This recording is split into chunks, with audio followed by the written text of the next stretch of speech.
Hello guys, and welcome at round 4 of Drift Corner Grand Prix. We're at the beautiful Villars-sur-Olon. Hello guys, and sorry, I have another another window. Okay, it should be fine right now. Okay, so hello Ethan. Hello. How are you doing today? Yeah, I'm a little bit sick, so if you're gonna help me today, I'll be really grateful. Yes, I will do the majority of the talking if you're, Yeah, if you're yeah. up to it. You got a good throat, I'm ready to talk. Okay, so we're ready with first battle of today. It's gonna be a Julistan Egorov and Max Galilejski. So Julistan in the lead, Max Galilejski chasing right now. Some gap between those two. Close transition into this very slow part of the track.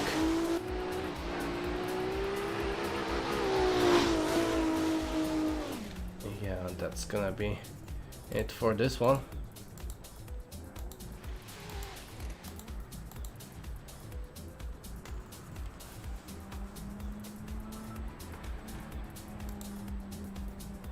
Having some technical difficulties on my side here. Just give me a few minutes. If you could just turn up your mic just a little bit. I got you. Give me a second. Let's see.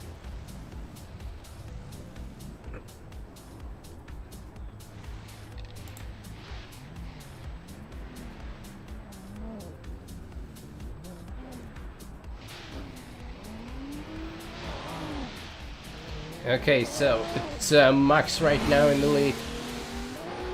Julistan in a chase.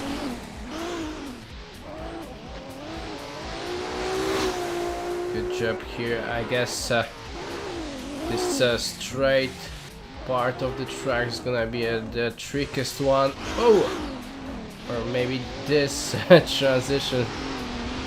Because one place is very fast and this transition is very slow on the other hand, so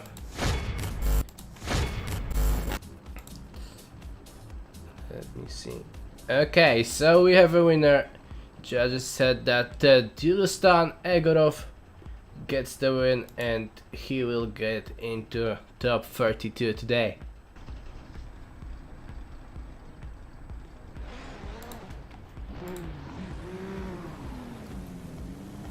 Okay, with the next one we go. It's Adriel Machado and Daniil Migunov. Yeah, good day Ahmed. Let's go with Adriel and Daniil.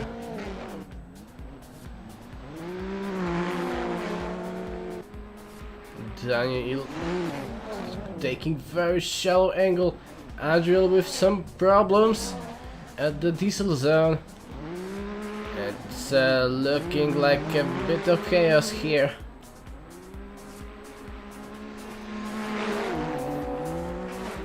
And across the finish line.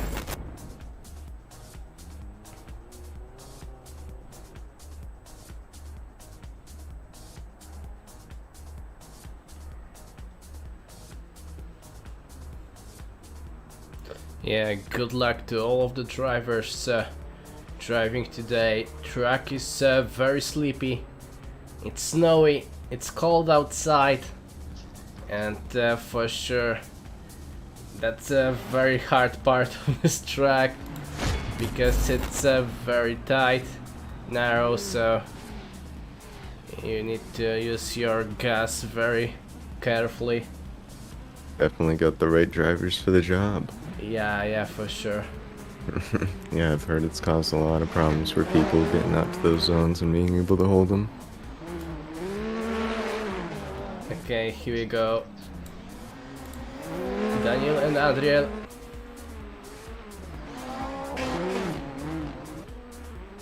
Whoa! very big swing from Daniel at the lead. I think that judges said they will not tolerate any tricks in this transition, so I'm really curious how they're gonna score this one, because it looks really weird for me. Yeah, there might have been a little bit of hiccup there when it comes to that lead.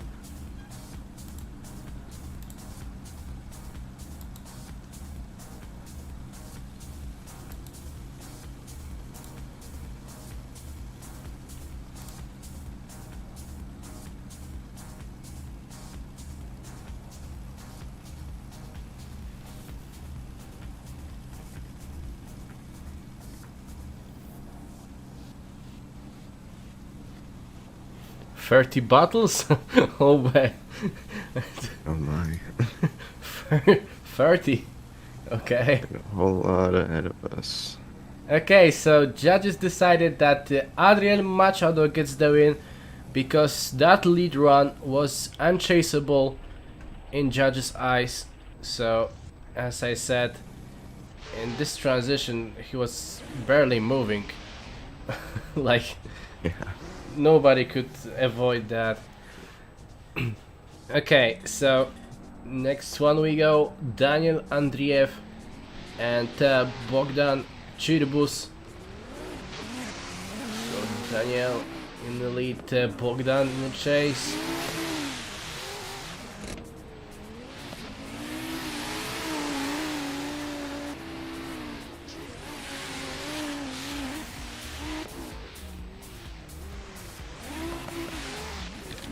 Nicely done. Right now Bogdan is very close. Good job from Daniel in terms of the line and across the finish line. So as I can see, Bogdan is from Esprit team, so it's a new team in Dcgp. I've never seen them before here. But yeah, their skills looking really good. Like there was a Pikachu yesterday. We saw a Grange. So Gotta get in that spirit. yeah, Christmas spirit all the way. The Christmas track, you got everything. Okay, let's go. Bogdan and Daniel.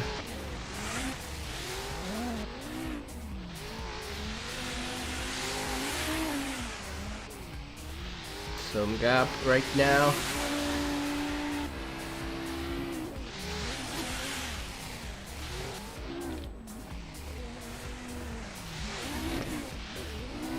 Okay, for sure Bogdan was a little bit closer when he was chasing. And right now Daniel is in the attack mode. Yeah, look at him. Also, I'm really curious because there's a different surname at Bogdan's door and I don't know which one is correct. Okay.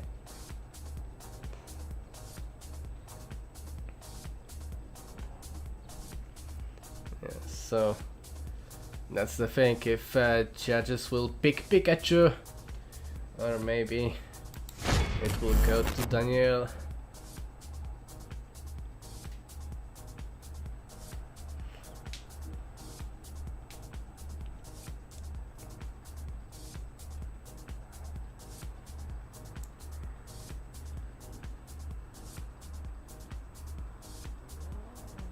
Okay, so judges said that Bogdan had little advantage after the first run.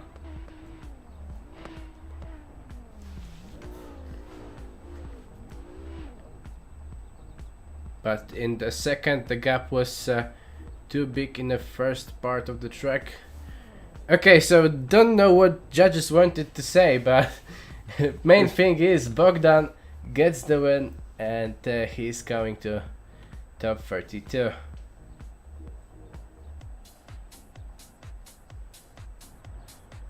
Okay, so the next one, Konstantin Soldatkin and Evgeny Merkulov. So Konstantin Soldatkin is not online, so it will be a buy run for Evgeny. No, sorry. it's Konstantin that's online. Evgeny is not here, so Konstantin gets the winner. I was messing up right now. Yeah, so Konstantin with a buy run. Try to get more of a feel of the track, I guess. It's a good advantage to have. Yeah. Especially in these cars. Yeah, also, like, in top 32, he will also be battling against fresh drivers, so... Yeah, you gotta get warm before then. Okay, so that was last battle of this first group of top 48. So... I went quite quick. Yeah, quick restart. And we're coming back with another part of action for today, so I guess you're right now enjoying your hot beverage or something. Because don't know how it is in your country where you are right now, but here in Poland it's severely cold. Yeah, a little bit cold right now, but it was colder in the past few days, so like -10 Celsius. So oh yeah, jeez.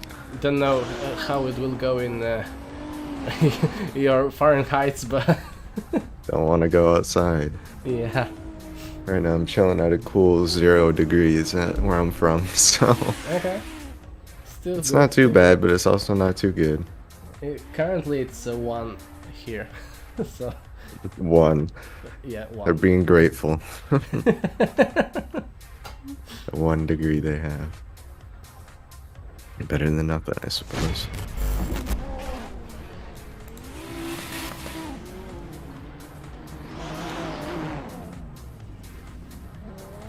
Ahmed with a 26. Yeah, take me there, please. Oh my goodness! If only. If only. Oh boy. Be in paradise. 26 degrees Celsius in yeah, but I guess December. It could be a little bit too hot during the summer for me. Oh yeah, that's true with the whole climate thing. You got the good and the bad, I suppose. Okay, so right now all Polish battles, so these guys feel the same cold as me here, I guess. So Fabian Grabarczyk, for both of them. Yeah, Fabian Grabarczyk and Robert Kwieciński already at the track. Really close initiation there from the chase. Just pushing up really hard.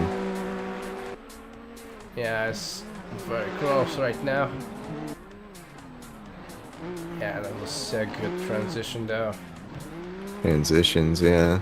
Right on his door there. Very nice lead line going into this last couple sections. Nicely done, really. Yeah.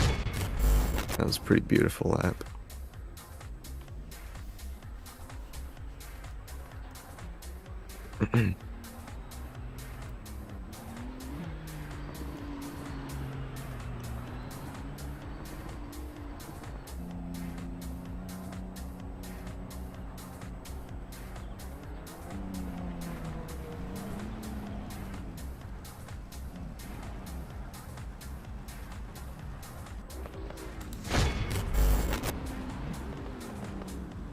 Okay, so it's Robert right now in the lead. Fabian in the chase. Fabian knows that he has to push real hard into this. Yeah, I can see he's taking more aggressive approach. Ooh, big angle there. A little bit. Somehow Massive he avoided angle. the contact. Yeah, that was pretty crazy. Looks like he might be a little gripped up when it comes to that chase position, getting out to all those zones. Yeah. Also, maybe Fabian having some help from his real life experience, because he's a young driver but still taking part in some real life events. Yeah, that's a good thing, and it's gotta start me on. Yeah. But right now we're waiting for judges to give us a verdict. Yeah, I think they're definitely gonna take that that inside zone into consideration. Yeah. I'm surprised that they didn't just go right into each other. Shows that they're in it to win it, I suppose.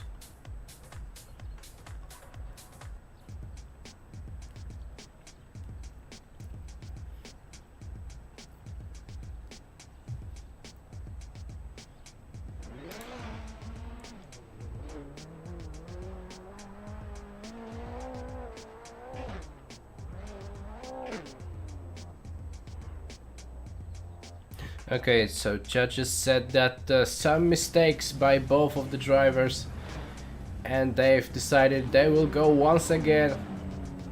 It's one more time. Yeah, I have expected, really, that. I respect the decision. Yeah, it's a good one. Let them go once again to make sure the better of these two will get into top 32. Look at that, just keeping that proximity right there throughout that corner. Woo! Transitions are so clean. Whoa. Ooh, a little bit of a hiccup there. Yeah. Spoke a little bit too soon. Yeah, definitely Robert was in a bad place, in a really bad spot to be.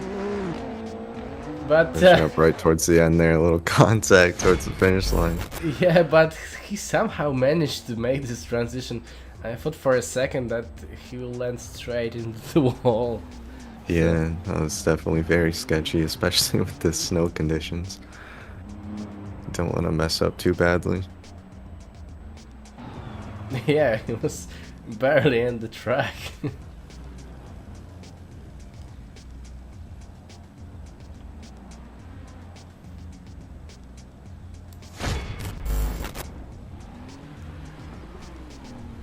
Okay, here we go. Second part of this one more time. Oh, I think Robert grabbed some curb Yeah, at this outside zone. very nice lead otherwise, though. Yeah, And all Fabian those is zones there. also very close. Maybe he left him some space at the start, but after Yeah, that, he's playing a little conservative. yeah, after that he was having a pressure all the way through the whole course. So Yeah. I think he's playing it smart though, because I think he knows that that the chase made lots of mistakes. he may or while may he was not, leading. because it really depends if he has some spotters. He can or see it or something. not. Yeah. Okay, so judges are saying that Robert made big mistake after inside zone 5 in the first round. So we have a verdict. Fabian Grabarczyk gets the win, and we'll see Fabian in the top 32. Yeah, they definitely did talk about that the big angle correction in the Yeah. inner zone 5 there. Yeah, that'd play a big role when it comes to this kind of driving. It's anyone who makes any sort of mistake, they gotta consider that.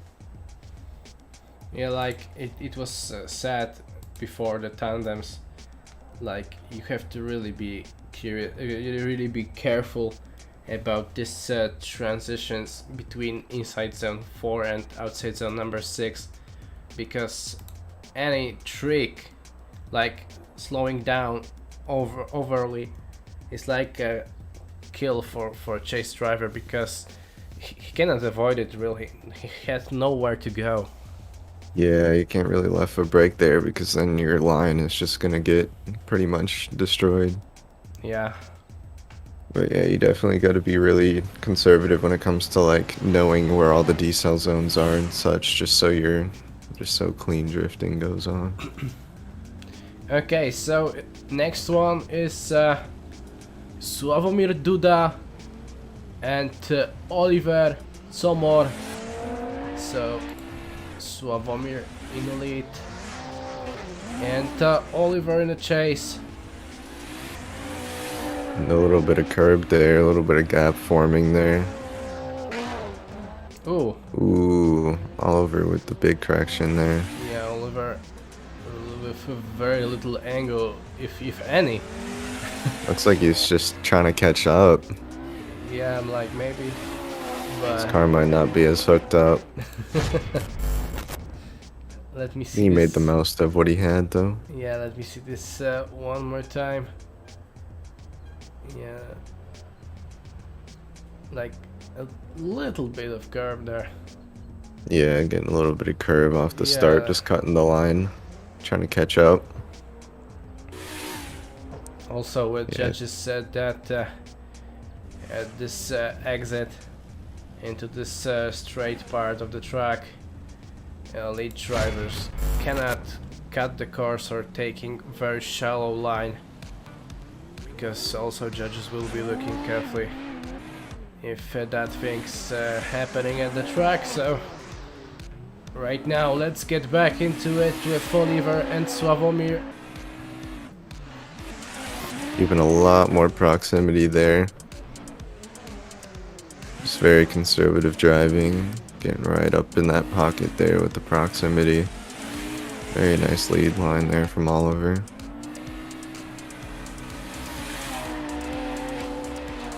Just keeping it real smooth across the finish line. Yeah, that was a good one. Yep. Okay, so it's official that Sławomir Duda gets the win and Sławomir will be in the top 32. But we already have next drivers. It's Ryan Erdina and Timur Burilov. Ooh, Ooh. that was a contact? There didn't look to be a contact, but the initiation from the chase was very big, and I think he overspun it a little bit. Yeah. Have to look at that one again, though. Managed Yeah, to keep it together, though. From my perspective, it looks like he stopped. he Yeah. saw that he was over rotating, but yeah, it was really weird. Yeah, I think he just initiated with just a Yeah, tad let's too see much once speed. again. Yeah, he was like really too much there. Have to Really, let go. that's not a lot of speed if you think about it in the grand scheme of things, because the wall is literally right there. Yeah, Once you enter. Yeah, it's right on the right of the track, so you have Yeah. not much space to make such initiation though, especially at the chase. Yeah. Managed to keep it together though throughout the entire track. Maybe Yeah. a little bit of drops there at the start, but he looked fairly controlled throughout the rest of the course. That's gonna play a big factor though in who gets the win here.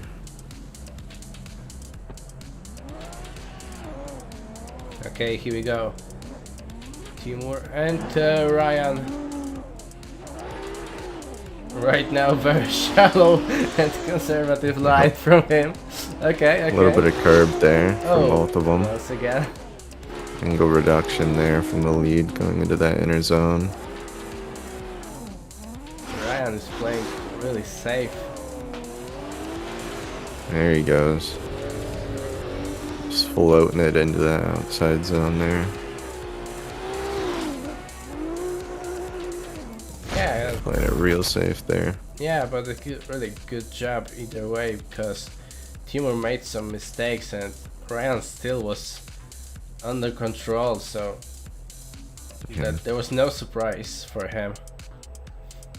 Okay, so judges said that Ryan Erdina gets the win from this one, and that's the Ryan we will see in top 32.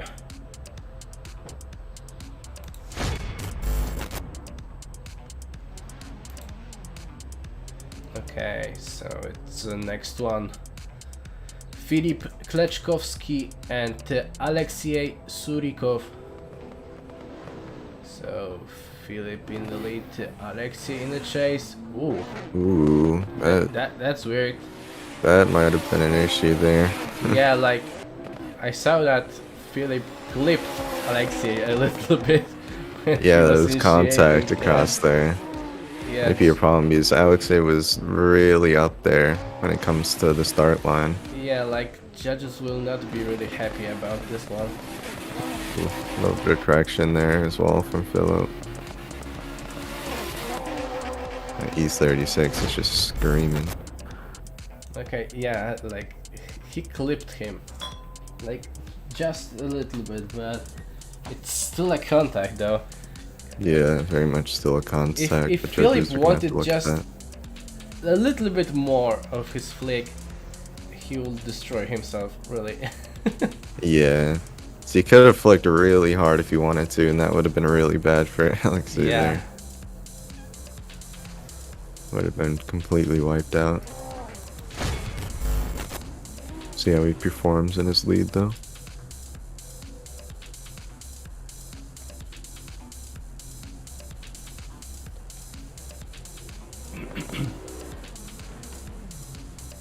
Okay, Alexei right now in the lead.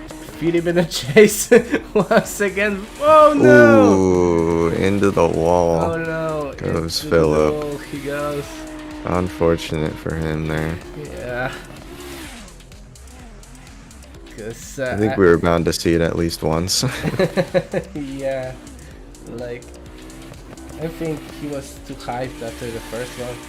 Maybe. Yeah. He was just ready to go. But yeah, with these snow conditions, they don't let up. Yeah, he went too hard and gone straight into the wall. I bet Alexei is very relieved right now after that contact on the first run. Yeah. Didn't have to deal with that again.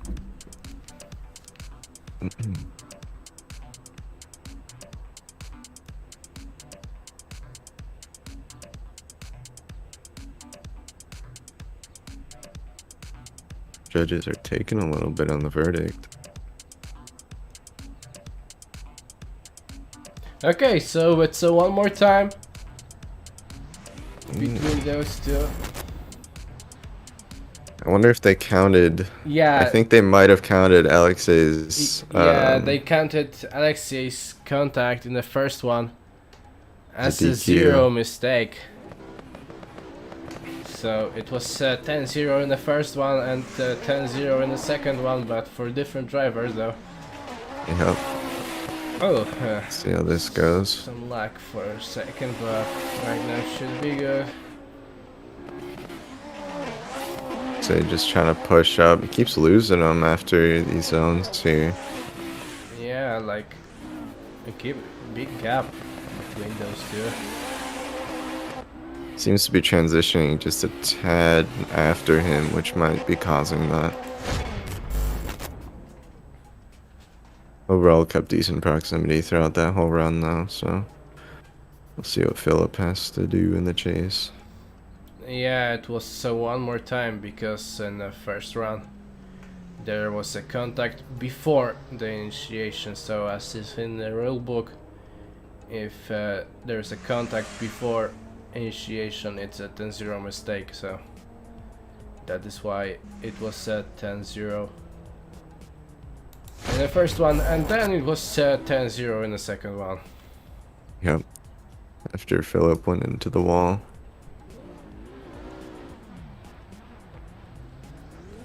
Okay, here we go. Alexei and Philip.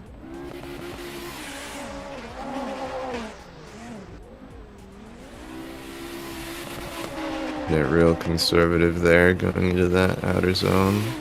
Yeah, these two rounds really look similar though. Yeah. A little bit of a gap forming with those late transitions, but I think Yeah, he seemed to have Philip sucked it up on the store. Philip is very late with his transitions. There we go. It's That a last little one was sloppy, good. but... Okay. Last transition was good. The other Yeah, ones yeah. were a little sloppy there, but I think that might be enough. We'll see though. See how the judges score this. Okay, so judges decided that Filip Kleczkowski gets the win, and he is going to a top 32.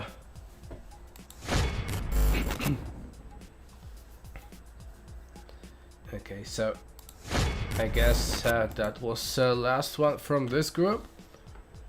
If so. Yeah.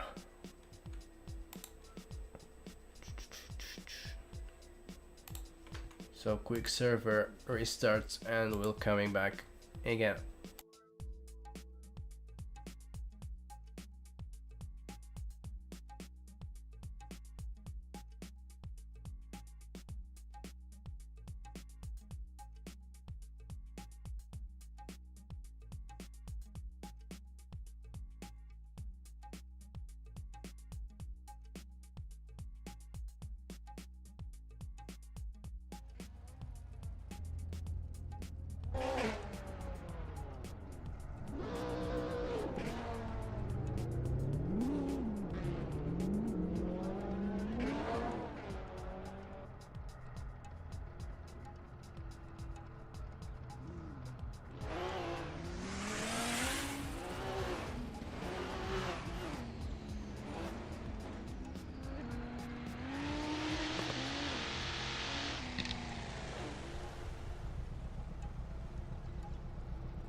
Okay. There's the Grinch, but right now he's destroying Christmas. So. Okay. We see the return. Yeah. Okay, so Ilnur Mustafin, aka Grinch, versus Pavel Gunin. So first, Ilnur will be leading. Pavel in the chase, very brave. Yeah. Very brave initiation from Pavel. It's going in. That was attached. Very high speed. Looked like a little bit of contact there with that low angle. A little bit more contact there, not feeling the zone completely from Pavel. Yeah, but Pavel is sending it Oh my really goodness. hard. Yeah. And was in it to win it. Did have a few mistakes though that the judges do gotta put into consideration. Just those little bits of contact and such. Okay, so there's a question from the chat. Can I join for the next event, or I need to the whole season? Yeah, you can join just for one event, or maybe more, as you wish. So just visit Republic of Sim Racers website, sign yourself up with your Steam account, and then register for a season and join next round, which will be in January. But let's come back to the track, as Ilnur is also sending it very Just hard. sanding it, dude. Look at that. Oh my gosh. Give them a small track, no problem. Such tight transitions, and it's just no problem for these guys. Yeah, that's a fight, really.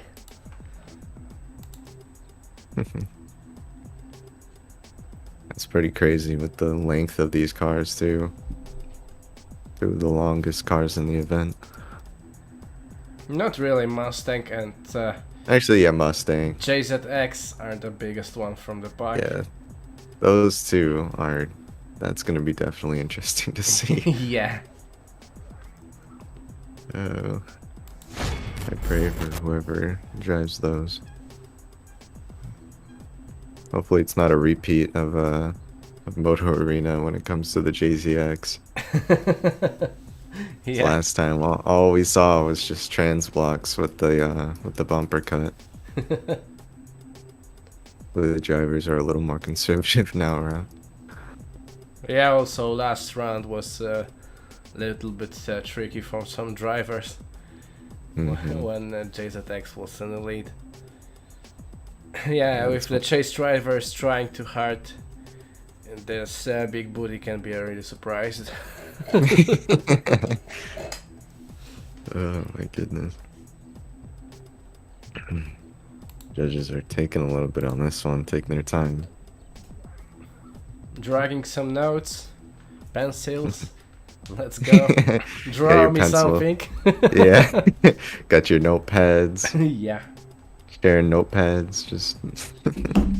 Okay, so judges said that Pavel made contact during the transition and went straight a little after it, so they decided that Ilnur Mustafi gets the win. And we'll still see some Grinch and the top 32. I would say I'm glad to see him again, but I'm not sure if someone would. Or Yeah. anybody would. Right now, I guess, yeah, there's no Thomas at the server, so I think judges will pass at this one and go with another battle. I suppose. Yeah. Alright. On to the next battle we go.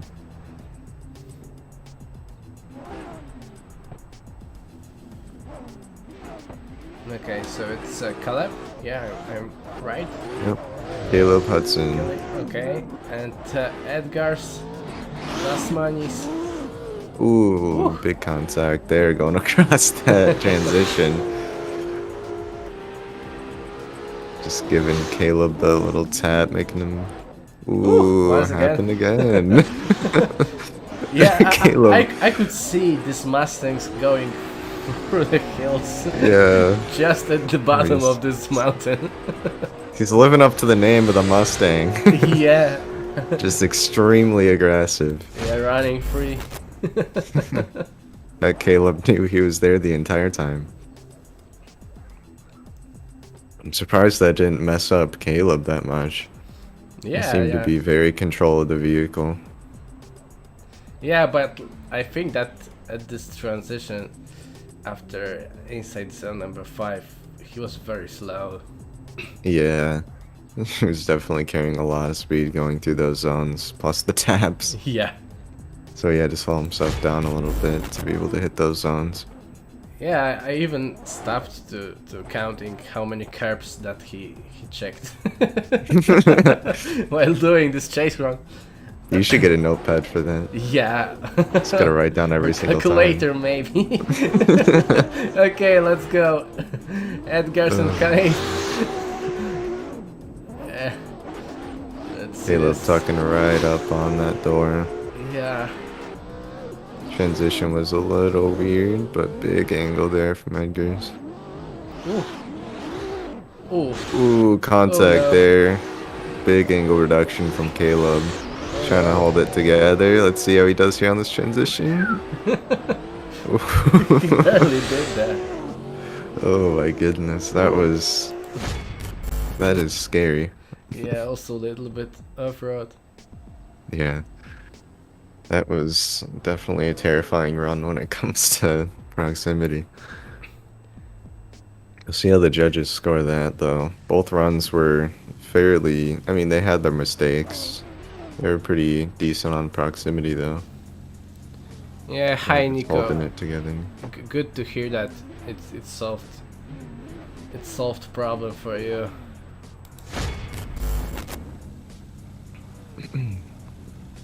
I also had some issues with my antivirus some years ago, and nothing was working properly at my PC. So Something an antivirus should prevent. yeah, using my PC as I want. Yeah. I do not want to at him.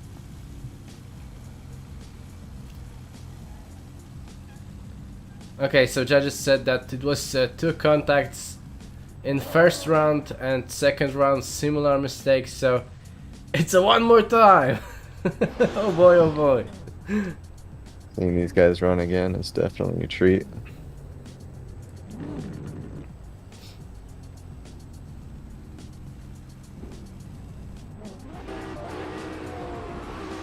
Okay, let's go once again with this 2. Really wide initiation there from Caleb. Whew. I think he was just pushing right up on that door.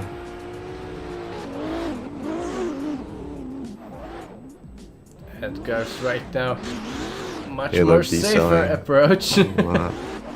Yeah. Took notes from the last run. Yeah. Yeah, that was a good run Yeah, very clean run. from both of Very them. nice lead as well. That big decel point was, I'm not sure what that was. I'm not sure if he meant to do that or he just had to decel really fast, but Edgar's was able to adjust accordingly. We just gotta see what Caleb has to do here in the chase. Yeah, Nico, see you in the next one in January. So it will be in the air. Yep, no more events till next year. Yeah, no more events for next event will be in a year. So do not worry. 2022. 2022. Here we go. Okay, but there's still a driver Ooh. to pick. Oh, Oh my goodness, I they're love just making how us. this sleepy track, it looks like it's going in slow motion. I know. It's like you're holding your breath for Yeah, like 3 like- seconds, waiting for these guys to do something. Oh my goodness. Look Breathe. at Caleb there though. Good job. Just right up there. Ooh, a little bit of Oh, contact oh on no. that transition there. Losing a lot of that proximity. And across the finish line. That's messy. Yeah. I think he would have held it together if. Yeah, I think he would have held it together if it wasn't for that transition Okay, block. but judges have a winner. Edgar's Lasmanis gets the win because of a better chase run. That's what judges said. And this horse will be in the top 32 for sure. Yep. Okay. So, Joachim, Hauge, Lucas, Gökel. Here we go. Late initiation there from Lucas. Keeping right on his line though. Yeah, Norway versus Germany, really nice battle. Got a very diverse group of drivers Yeah. all over the world. Very controlled line there from the lead. Yeah. A little bit of wavering, but Yeah. overall pretty solid and clean run. Some times ago I was talking with one German and he said that drifting in Germany is very unpopular. Really? Yeah, like I wonder why. there are no really drivers from Germany in drifting. Yeah, there are some good ones for sure, but Red Bull Drift Brothers, for example.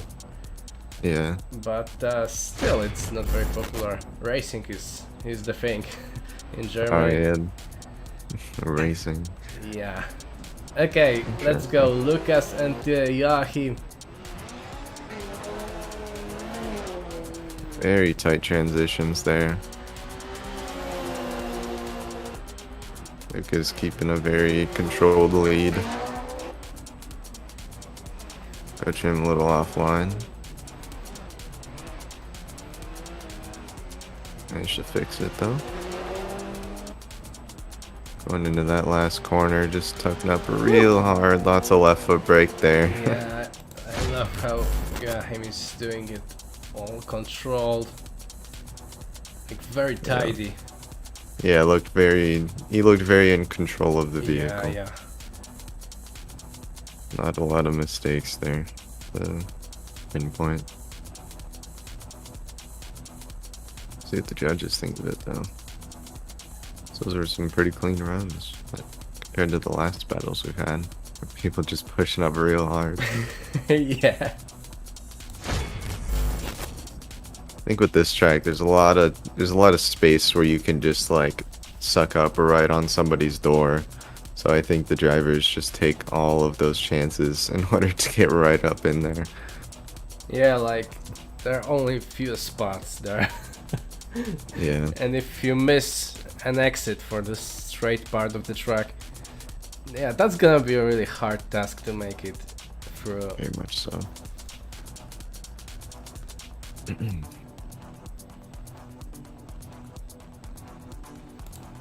Judges are taking their notes.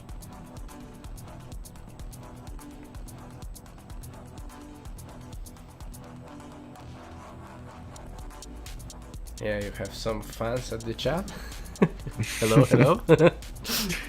The usual ones. Okay, so in the first run, Chase made mistake after the initiation, but then lead dropped tire. Okay.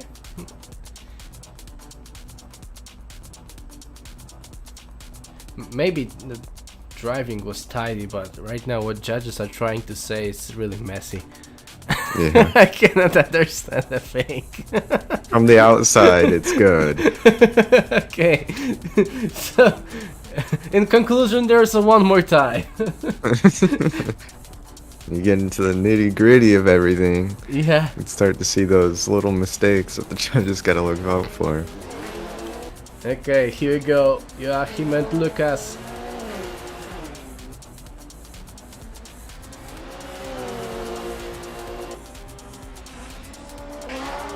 Very controlled lead line there. Not getting as far as you'd want to in that inside Oh, zone. no. Ooh, That big was a lag. contact into the wall. That was a lag, definitely. Yeah. Yeah. From my perspective, it looked like he lost angle, but that might have just been... Like yesterday or maybe at Monday, Lucas had really big issues with his internet. that might be the suspect. Yeah, so yeah, he also Yeah, lag on my end. he That's also what he said said. that it was lag at his computer, so she just Unfortunate timing. dived into it.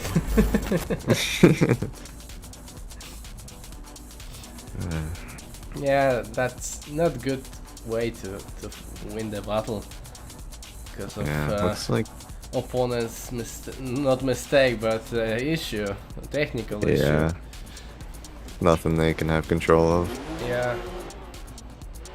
Okay, here we go. Right.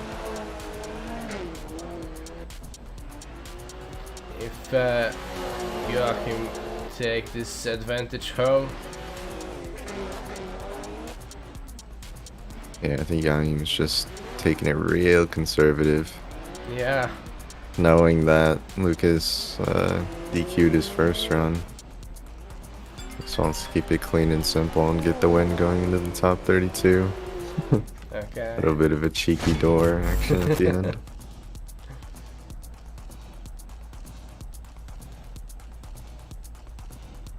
And there we go.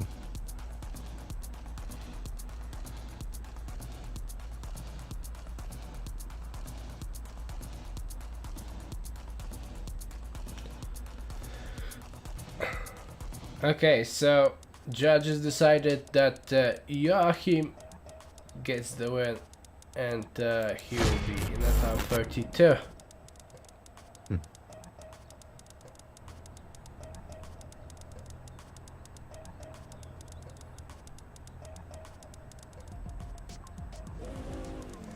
Okay, so There's still no Thomas Butomis at the server, so that's gonna be a win for Vladislav Jakulevich.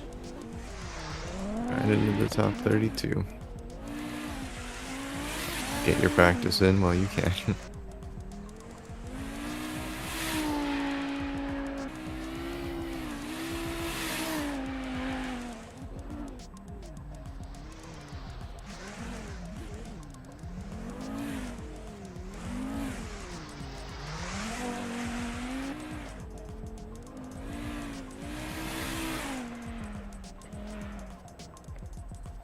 Okay, so that was it for this group, and yeah, so quick server restart and we'll coming back for another one.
Okay, so that's gonna be interesting. Nico Stella and Adam Zalewski, so Drift Masters driver versus a young driver from Spain. Let's see how they go. Very nice chase there. Going into that inner clip. That was a clean one. Oof. Big angle there from Nico. Adam just pushing right up on that door. A little bit of an angle correction. Look at that. Yeah, Adam is right there. Right there. Yeah. That's the finish line. Good driving. Oof. But also Nico's lead run was good, so Yeah. Adam definitely had something to chase. yeah. He took full advantage of it.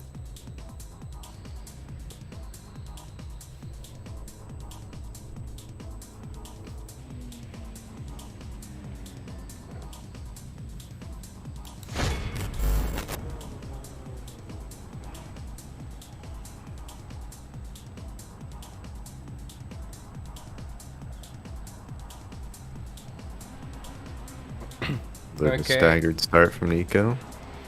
Let's go. Adam in the lead right now. Very nice initiation. Nico just tucking up right there on Adam's door. Yeah, I think Nico got some team info that My. he need to go all in. Yeah, look at that. Let's go. Pushing up real hard. Yeah, good driving. Woohoo! Adam getting right up on that wall too. Yeah. Riding the wall. Great Holy. stuff. Throughout that whole run, there was not even a foot or two between those cars. Yeah, that's gonna be hard for judges. Yeah, that was Like- really nice from both of the drivers. Like, yeah, great. Both lead and chase. Yeah, on that last corner too, Adam was just right on that wall, filling all of that zone. Yeah. Full commitment. Definitely. That's what the judges love around here. Yeah. Just when drivers are fully committed to that.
Yeah, that was definitely good battle between those two.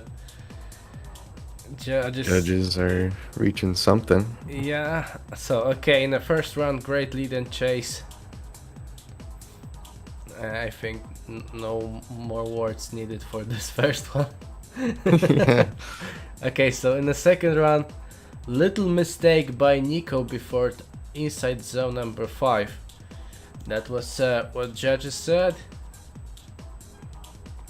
I think that might have been the angle correction that Yeah. Nico had, because Adam was big on angle there at that point of the track, and then Okay, Nico. but was very low also angle. judges are saying that Adam had small angle in the exit from outside zone number 6. Huh, that's interesting. Okay, One more time. here we go, one more time. That was what I was expected, really. I think that's what everyone at home wanted too. Yeah, like, they can go once again. Yeah, I'm not gonna complain. it won't hurt. Yeah. We just get to see all the really good driving. Okay, here we go. Nico and Adam. Ooh, very close initiation there from Adam. Just tucking That up was right on Nico's aggressive door. one. Really wide sweep from Nico going into that outer zone. Carrying lots of speed into the Look inside at zone. Adam though. Look at that. Matching angle. Transitions are in. Oh, no. Give it a little bit. Oh, give it a little bit of love tap. Yeah. Look at that, dude. Right up across the finish line there. Yeah, like He Oh was my picking goodness. his nose everywhere where he could. Like, I could see this car bouncing up and down. When It's there's literally a everywhere, small man. space between a wall and a car, I can go. Yeah. He sees the little gap. Oh, no problem for me. Let me just Yeah. fill that real quick. Oh my goodness, that was nice. Yeah, the judges are gonna have to use that mistake that Adam had going into that outer zone. That little Yeah. contact there with Nico, it set him off a little bit.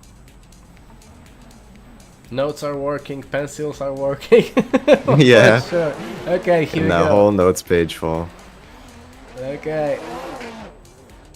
A little bit of a smaller initiation from Adam there, just keeping it nice and clean. Nico looks a little looser there, a little bit of a gap forming. Adam with the really snappy transitions going into this wide sweeper here.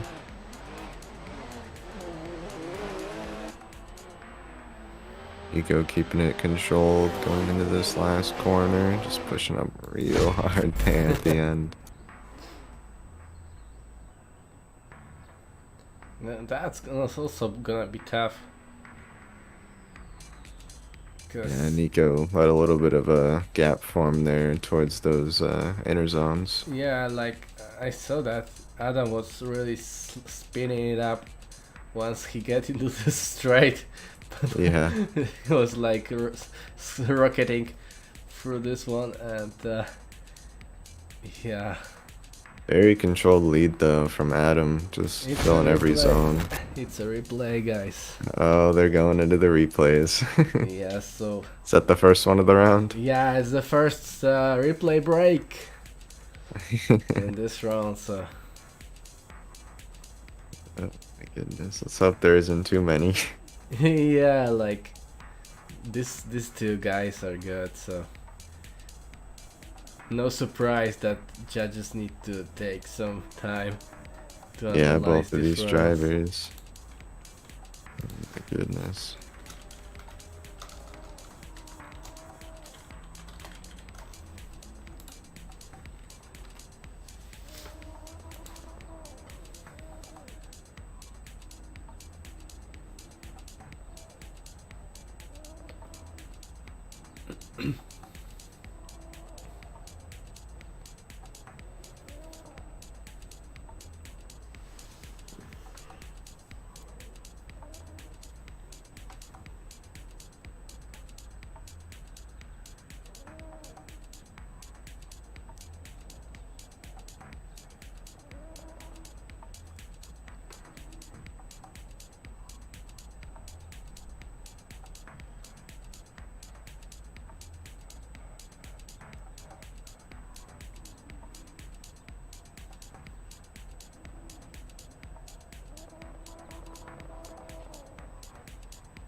Okay, we have some words from judges. So it's all about outside zone number 6. Okay. It gives us a little bit of information.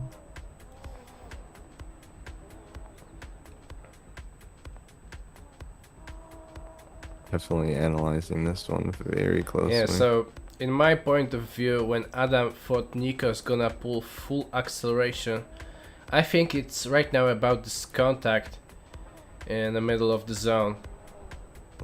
Yeah, when there was a contact between Adam and Nico while Nico was leading. Okay, so judges said that Nico did a lot of left foot braking. Don't know if judges wanted to say food. It's like Christmas food or something. Maybe they're hungry.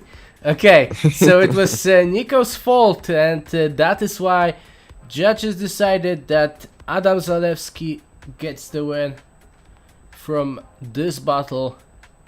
Really hard one to judge for sure. Yeah, so what happened, I think, is the left foot brake from Nico going into that outer zone there caused Adam to make a little bit of contact with him, and that's what Adam caused was him fully committed.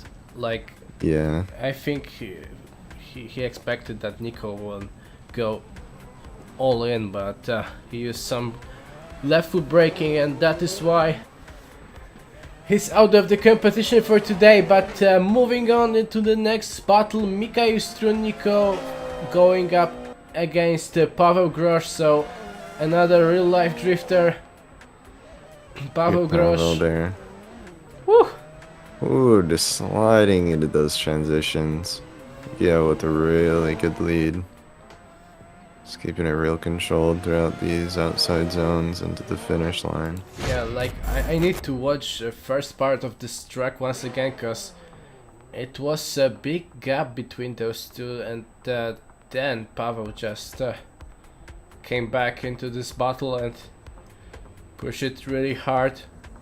Yeah. Especially through these transitions between inside zone 5 and outside zone 6. Yeah, just pushing up real hard there. There was a little bit of gap on initiation, which I think was the main factor of why Paweł had to just catch up a little bit, but once he did, he was basically fine. Yeah, like maybe he didn't expect it that Mikhail will go so fast. Okay, here we go. I'm a little off guard. Paweł in the lead right now. Mikhail in a chase.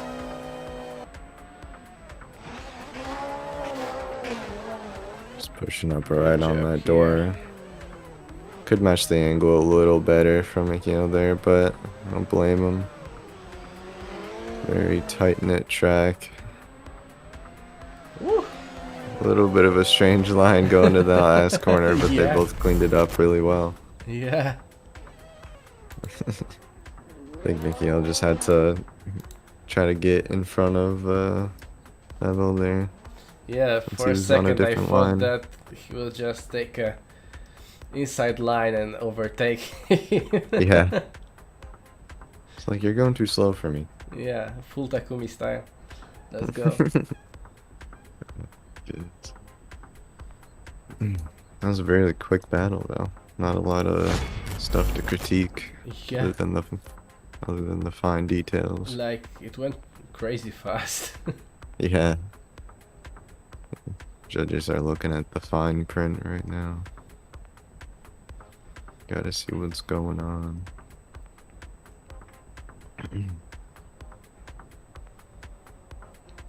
Yeah, both of them look very controlled there going into each zone. Just a little bit of line corrections.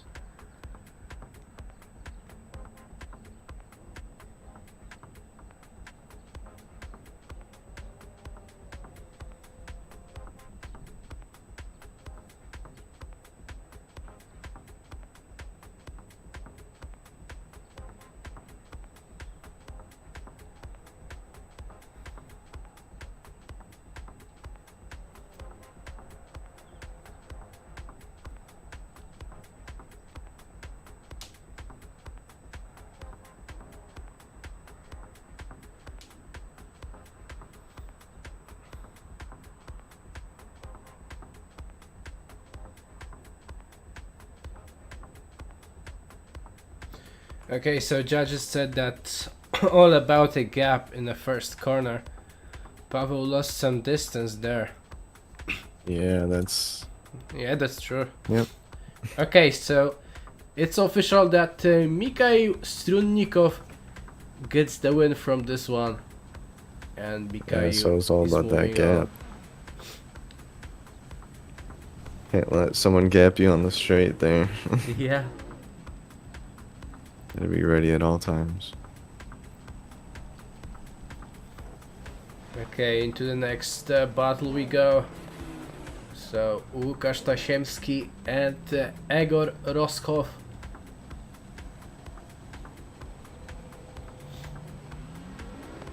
Staggered start tactic seems to be popular on this track. Yeah. That's weird for me, if you ask, but Yeah. if it's work. Ooh, getting a little squirrely there. Yeah.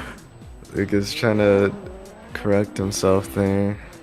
I think Igor just lost some angle and then he was Main so close that it thing just is pushed in. If there was a contact there.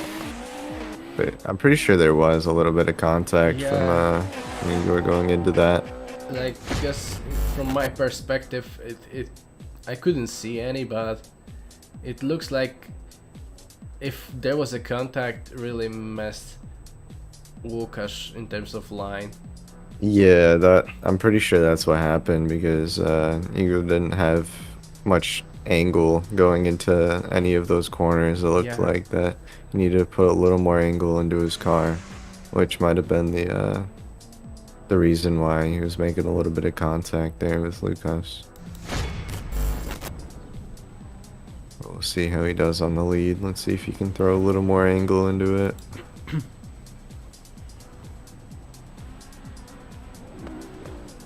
Okay. Egor and Łukasz.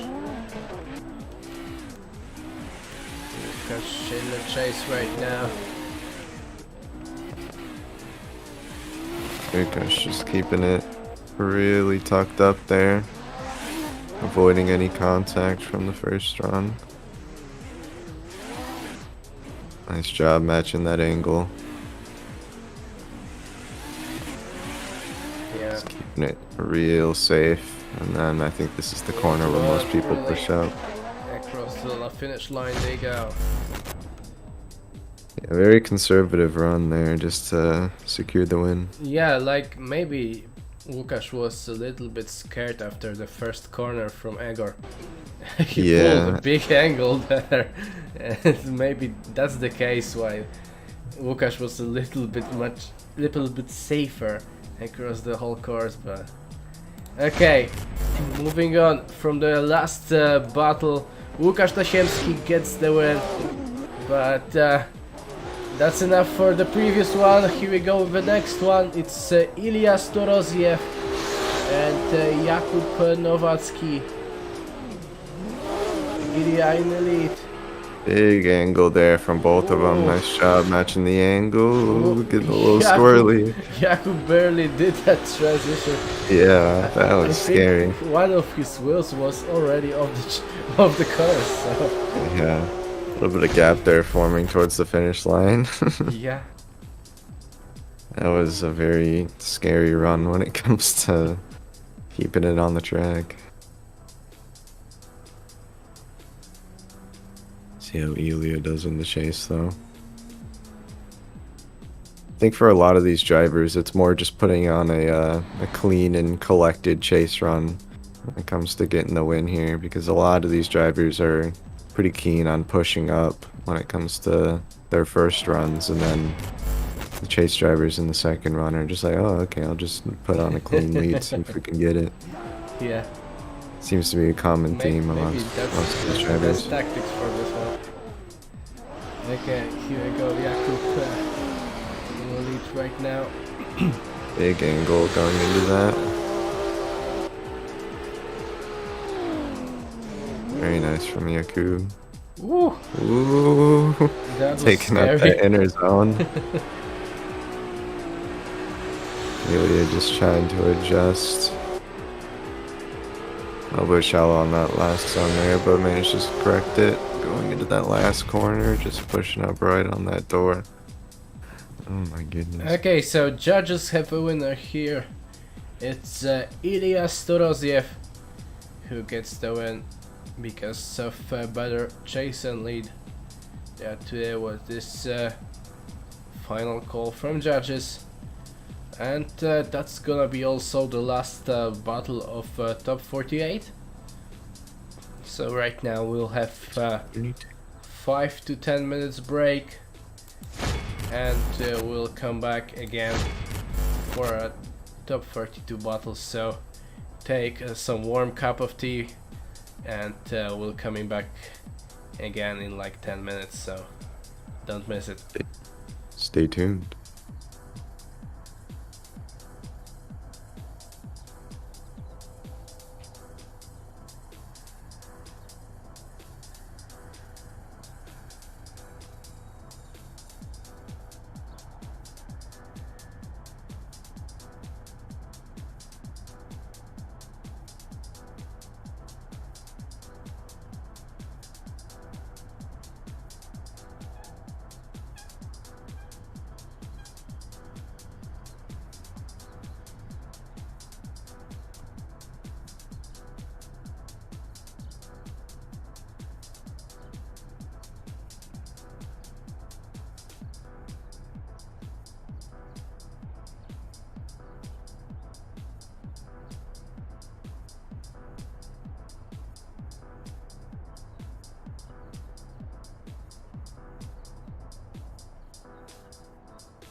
Okay, guys, hope you have some nice and warm cup of tea in your hand.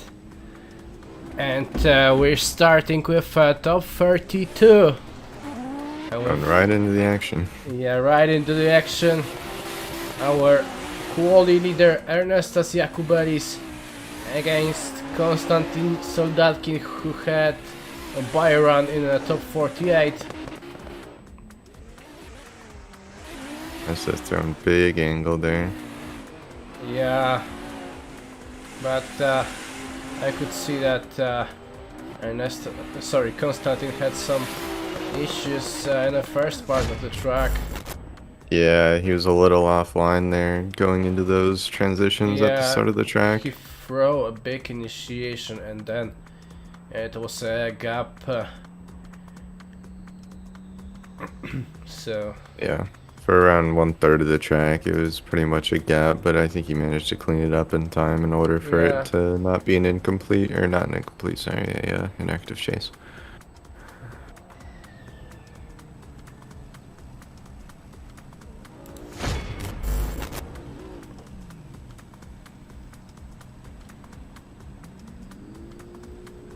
okay, here we go. Konstantin and Ernestas. Here we go. A little bit of curve there from the lead. Yeah, but right now Konstantin is flying Yeah. through the course. Lots of speed being carried. Managed just to slow it down in time for that outside zone there. Very nice. So that's just playing it pretty safe.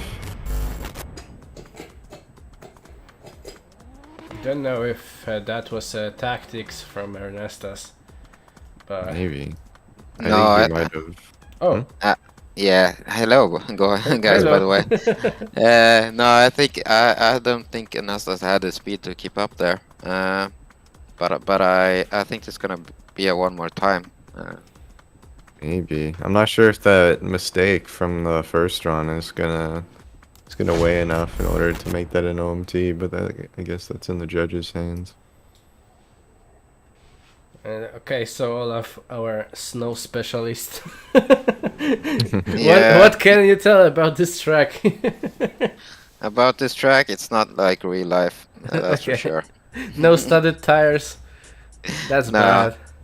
No, so if you actually go, I don't know. There's probably a lot of people here that haven't driven on snow, I guess.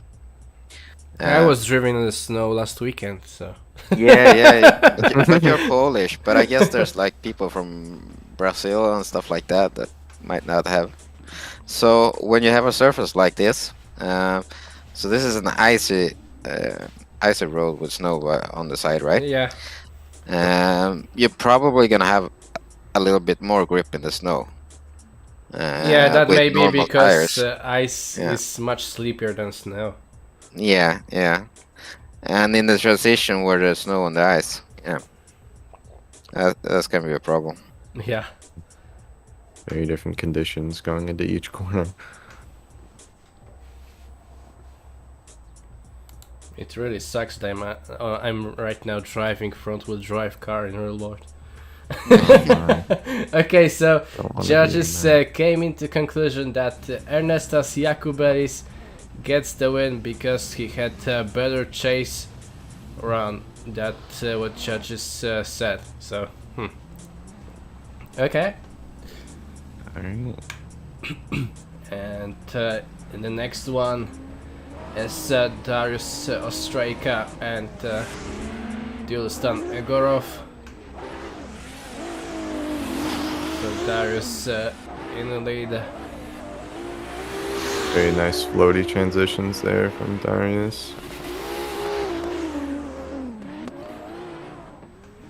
Just keeping it real tucked up.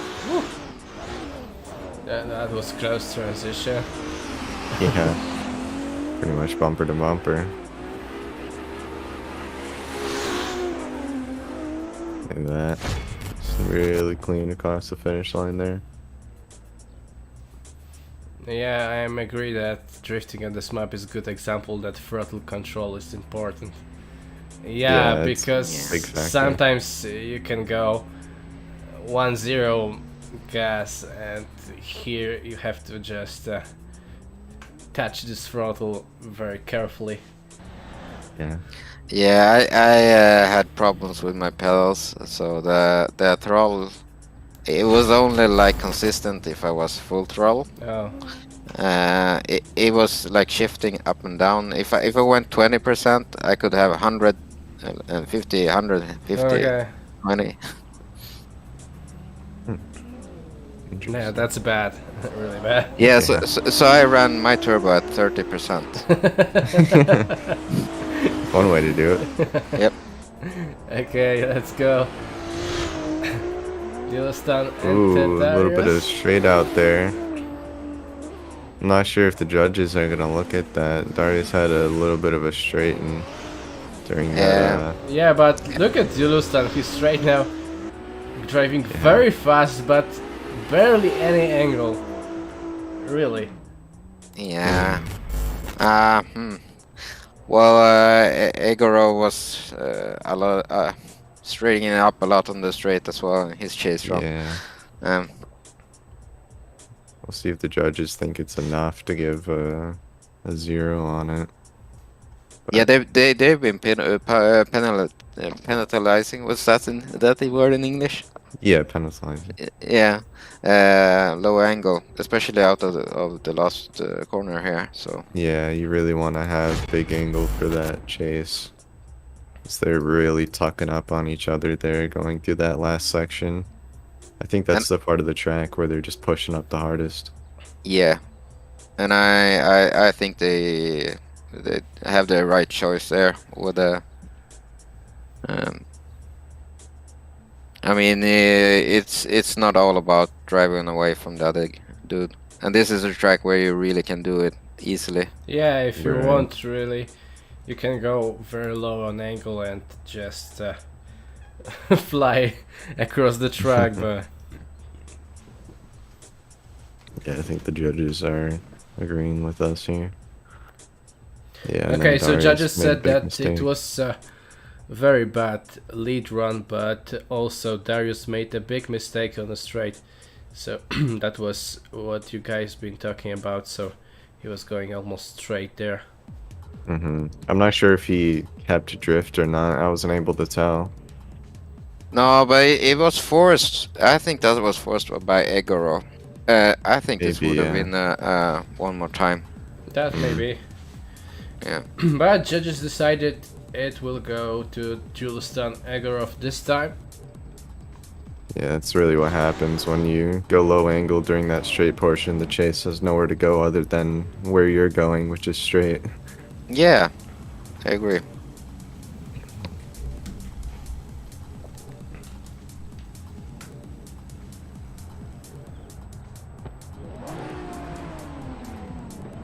Here we go into this next battle. Okay, so Vladislav Ryazanov and Adriel Machado. So definitely Adriel has no experience in the snow as he's from Brazil. True. Oh, Seems like he's faring okayly though. and I love how this Vladislav's skin is like covered in snow, Christmas tree and stuff. Yeah, it's got that theme to it. Yeah, it's The great. headlights matching as well. It's great. Very nice festive theme there. But very good lead there from Vladislav. Just keeping it calm and collected. Maybe a little bit of curb on that first inner zone.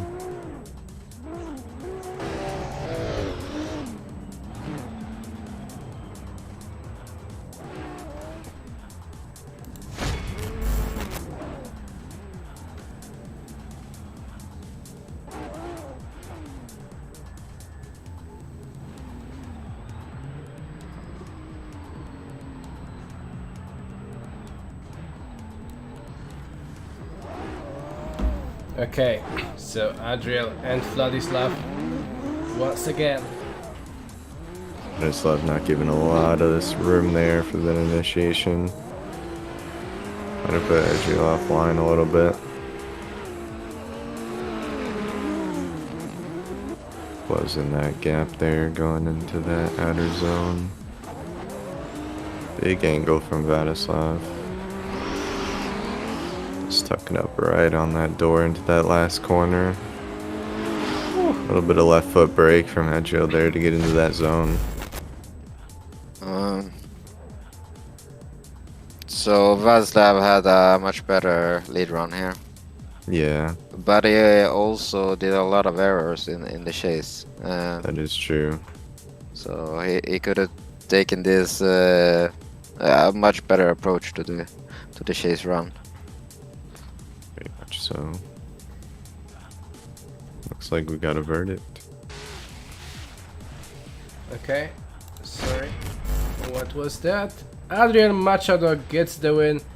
Judges said that Vladislav put 2 wheels on the lead and 2 contacts on the chase, so that is why judges decided that Adrian gets the win.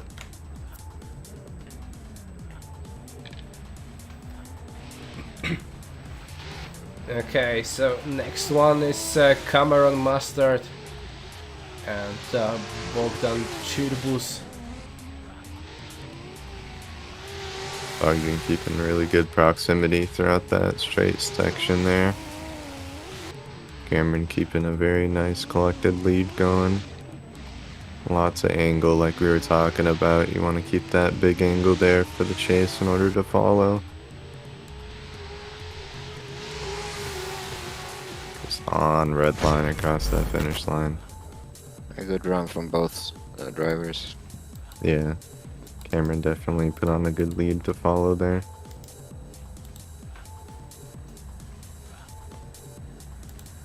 See if Bogdan can do the same.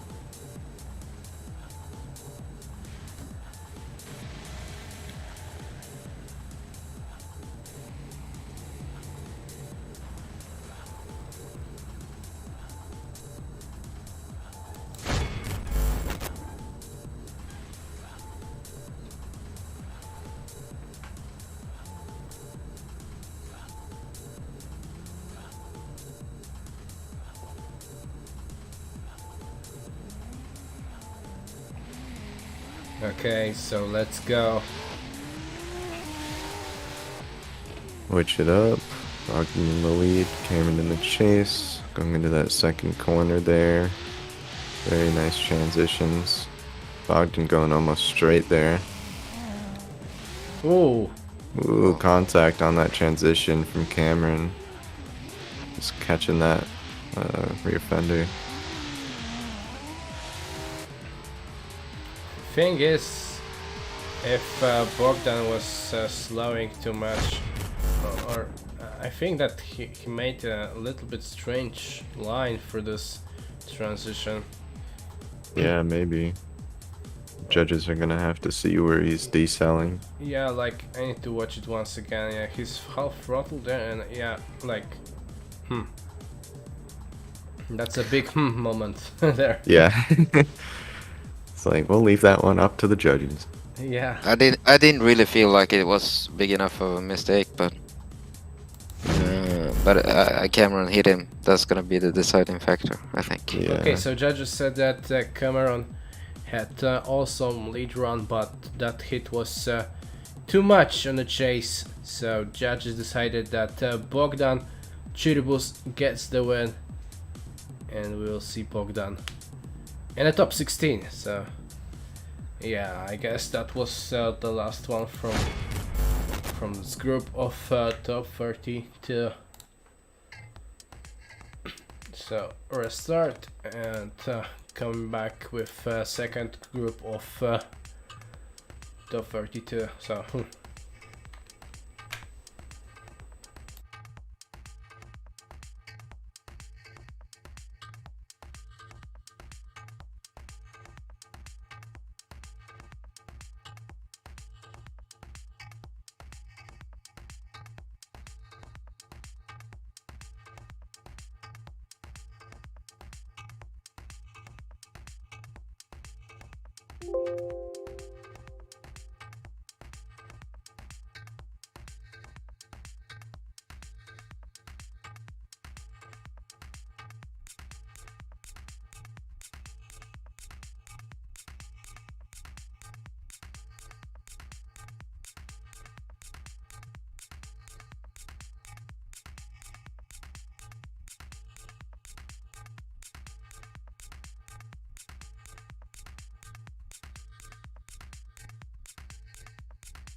Okay, so coming back with all Polish battles, so Piotr Polinkiewicz and Fabian Grabarczyk already at the track.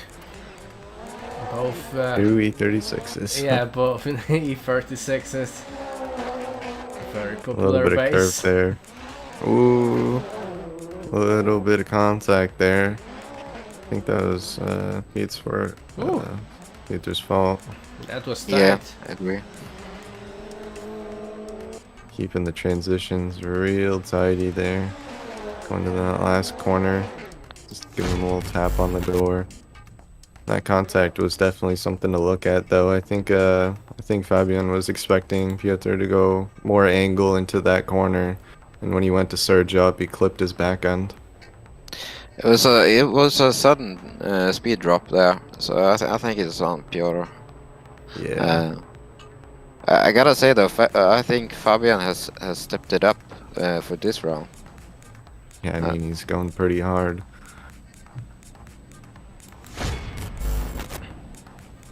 Yeah, like in my perspective, it looks like he helped Piotr to make it through. Yeah. Okay, but right now they're switching sides. Woo, look at Piotr. Really close transitions there. Fabian just throwing all the angle for that chase driver. They're just taking lots of advantage into it. Look at that. Just door to door across the finish line. Yeah. That was a really good run. Much better chase by Piotr. And Fabian also had a tire drop in the right-hander corner. Is that the second corner or first? I believe it's the second. It's a second. Yeah. Second transition, yeah. Seems like that's where a lot of people are tire dropping there, is trying to hit that, trying to get positioned into that outer zone. Agreed. I think the snow also is a big factor because you can't see the curb as easy. Yes. It's very hard to see with all that sunlight in your face. And the track limits are further to the side here than on other tracks Yeah. because of that snow line on the side. I think we're gonna get a replay here. Yeah, But- there's some really close stuff that the judges got to take into consideration.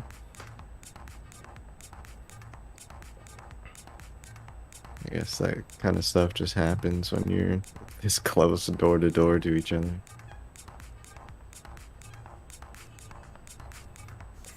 Okay, so judges said that Fabian had better lead, Piotr had better chase, so it's a one more time. Okay. Fair enough. Fair enough. So one more time. Piotr and Fabian. You're really Fabian curious. having to push real hard here. Yeah. Oh. He just disappeared from my Looks- screen for a second. Yeah. Has a little bit of connection issue going on, but it looks like they're keeping it together. Yeah. Either with the really nice lead line going into that last corner, angling up a little bit. Yep, this was a better lead run than last time. Cleaned it up a lot. The tire drop wasn't that imminent as well with the with that second corner. Hmm. It's definitely a lot more tire droppage there on the first run.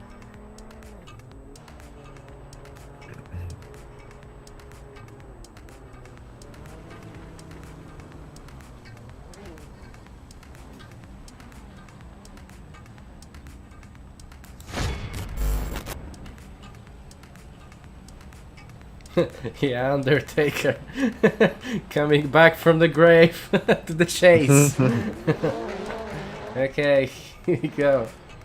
Very close initiation there. Fabian just keeping it real smooth. No tire drops on the lead there. Getting a little wavy going into that next corner. Transitions were a tiny bit off, so that's what caused that. Yeah, Piotr's pushing really hard in this one. Yeah. Yeah, What yeah, I think this is a clear win for Piotr. Yeah. Yep, Yeah. there it is. Judges agree with you, so Yeah. it's Piotr A very Polinkevich. controlled chase there, yeah. So I guess if they agree with me, they're doing a good job. So Maybe you You're should the be guy to go with to. them judging though. Give props to these judges though. A lot of these details are really hard to see unless you're really paying attention. Okay, yeah, so another Polish battle, Piotr Wenda and Sławomir Duda. And more E36s. Yeah, like Polish power, Polish E36. Yeah. Big angle there. Keeping it real tucked up on the door, filling that outer zone, going into the last corner. Look at that. I feel Pretty like collective change. Slavek had a little bit. He didn't have enough angle in the chase. That is true. That the first part of the course was a little. There was not much angle to be thrown there in the chase. Yeah, agree. Slavik is a really fast driver, but he could add some angle to that without losing ground, I think.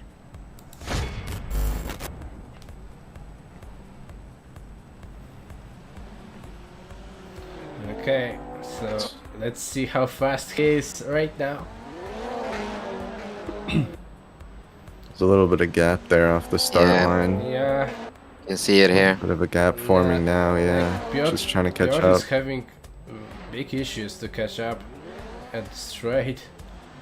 Looks like he's basically closed the gap now, but yeah, that He's right gonna off the pull start away line. here again. Yeah. Yeah.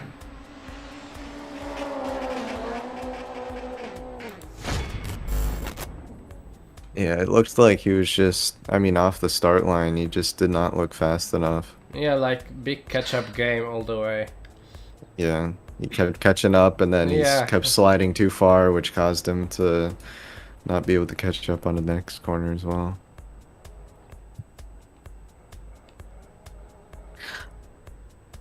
So I think this is gonna be a deciding moment for the judges if they're gonna punish the speed grabbing that Slavomir did,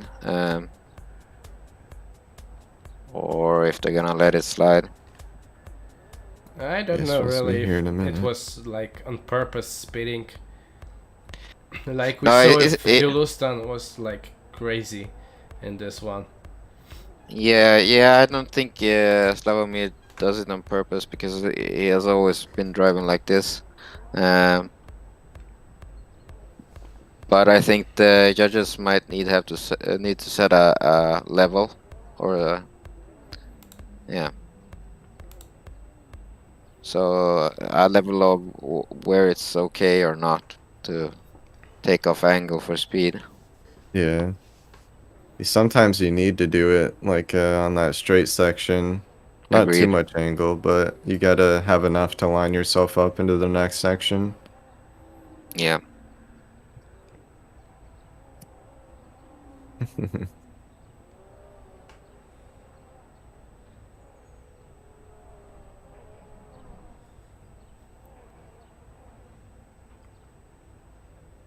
Okay, Alright, one more get that time. verdict. One more time. Both these E36 battles, we've had OMTs. They are close for sure. Yeah.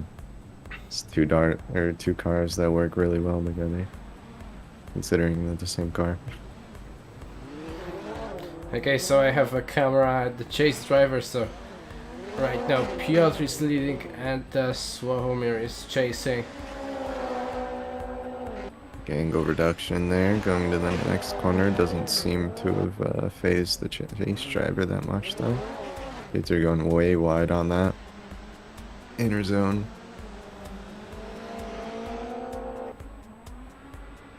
That last corner there, filling it nicely. Chase driver is keeping right there.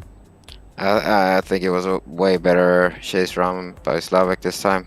Yeah, I agree. Yeah, he definitely stepped up his game after that previous battle. I think that mistake that Peter made in the chase, though, might be a pretty big deciding factor. He went really wide on that inside clip and didn't fill it as much as the judges would have liked. Yeah. So if it does come down to that, that is a mistake. Okay, let's see it now. A little bit of a gap forming there. Might be a repeat, but we'll see here. Slavik is taking up some speed here, so I guess he's listening to the street. Yeah, I think it's a smart move, and he's doing it good as well. So Yeah, yeah. Very nice line, getting right out there on that outside zone. In that last corner, it looks like Peter's getting a little bit of connection issue, but there's still a gap forming there. yeah, that was an easy one. yeah. Slavik stepped it up and he won. That's it. So Yeah, they're just gonna keep it in. Sławomir Duda is in top 16 right now. And into the next battle we go swiftly. So it's Vadim Abramov and Ryan Eldina. So that's gonna be a tough battle to see who's gonna take this one.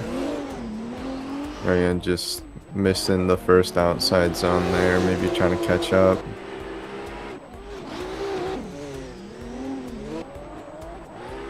Very snappy transitions from Vadim there. Yeah, but good job from Ryan. Oh no! Ooh, I guess that was some lag contact spike into the wall. from my Yeah. Looked like there might have been something there. from my point of view. Looks like a lag spike. Yeah.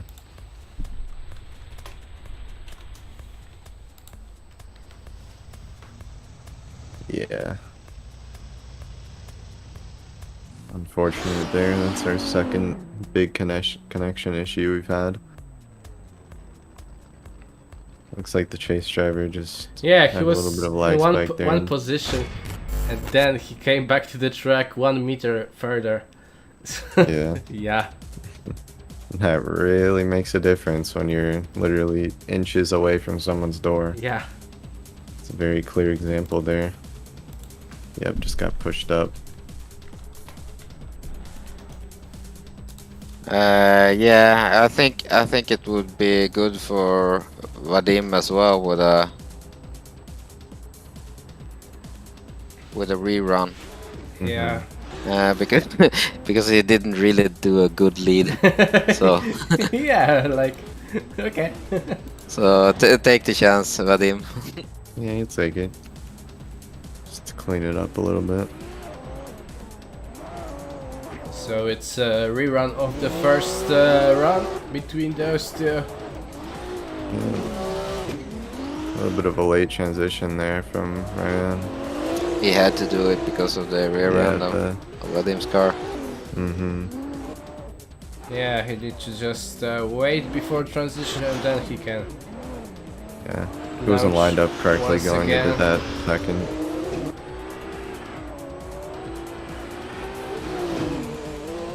A little bit inside there from both drivers. Just trying to get out to that outside zone.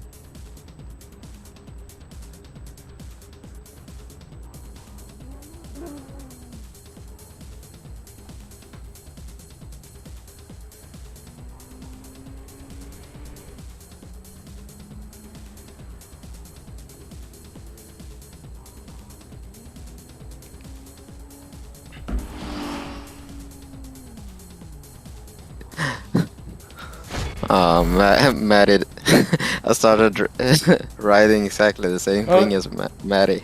Oh no!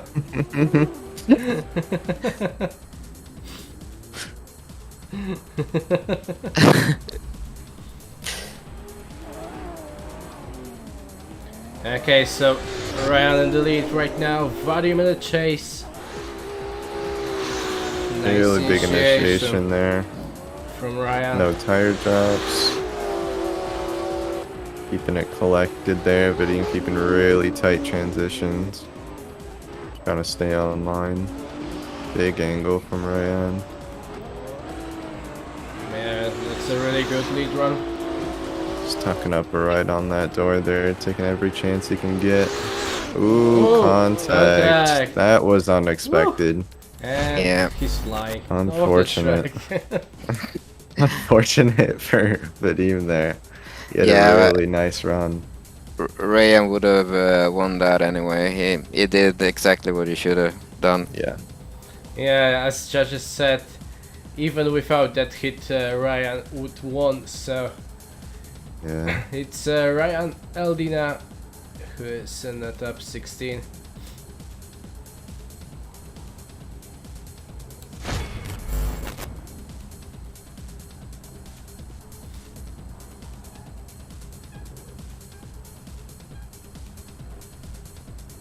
Okay, so to the next battle we go.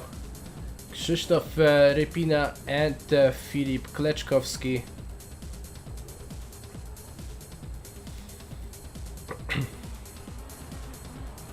Another fully 36 battle. Yeah, Polish once again. Never disappoint with E36. Always bound to see a good battle. That's a tough transition, I would say. Both of the a little drivers bit barely in the angle. Krzysztof taking it real slow throughout that outside zone, allowing Philip to catch up a little bit after that weird transition. Yeah, I think it's definitely got a little squirrely at the middle of the track there. There was a bit of left foot braking from Rapina. Yeah. I think that might have actually helped Philip a little bit because he had a slightly late transition going into that outer zone where Rapina braked.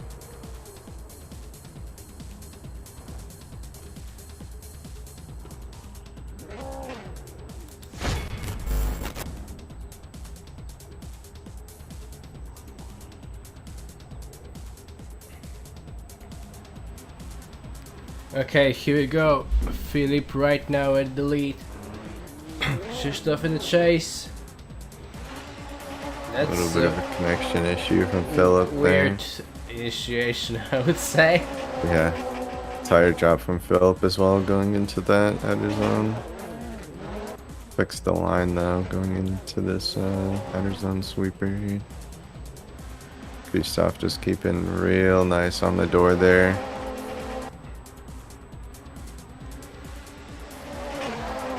Across the finish line, there you go.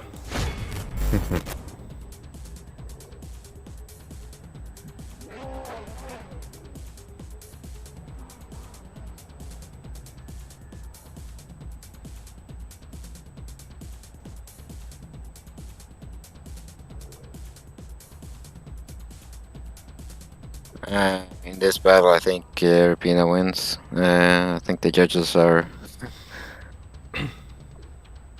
Yeah, I guess. Yeah, it's final call. Krzysztof Rypina gets the win.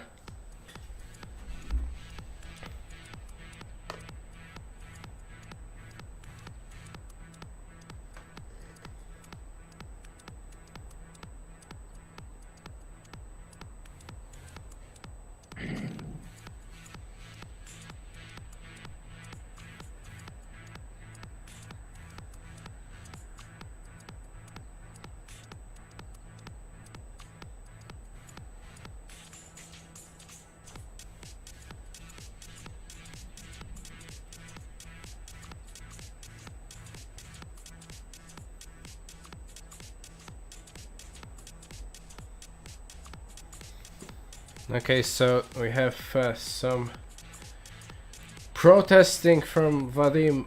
Don't know what is going on, but judges I think- are looking at the replay right now. Yeah, I think what he's protesting right now is that last part of the course where he made contact. Oh, okay. Might have been a left foot break there from the lead, which caused him to go into it, but I'm not sure if that will affect the verdict of that battle. Personally, I don't think it matters because Vadim was surging anyways, Yeah. and it was just way he has a way worse lead. Yeah, he had a very bad lead run, I would say, lacking angle and missing some zones while trying to play runaway game. It's Yeah. I guess not a good strategy. But yeah, still judges are looking at the replay, so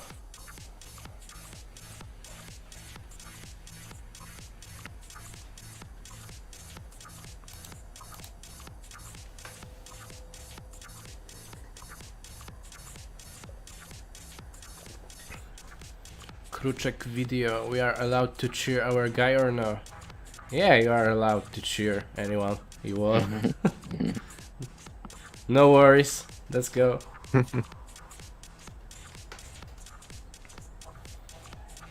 If you want to make some Mexican wave at the chat, so you can go with that too. Unless it's spamming, of course. Yeah.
Okay, so what we can see, it's like that there wasn't so much slowdown by Ryan, and Vadim went too fast into the corner.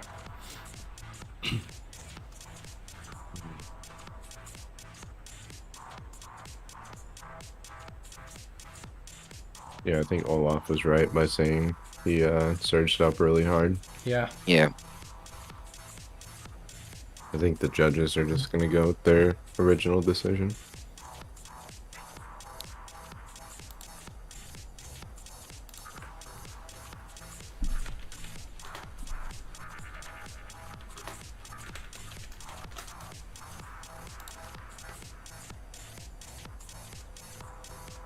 Yeah, I guess. Because right now server is unavailable, so that was final verdict.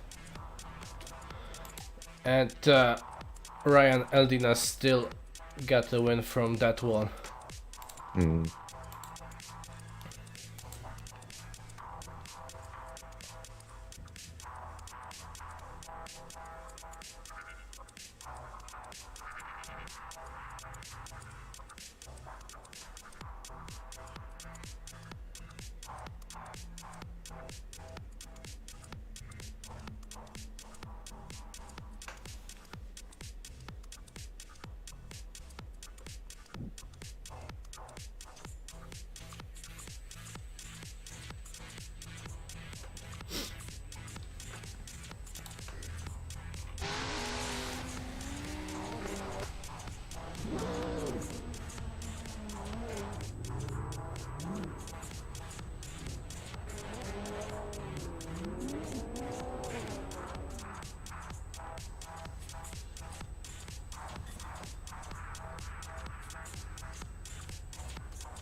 Okay, so coming back with next top 42 group.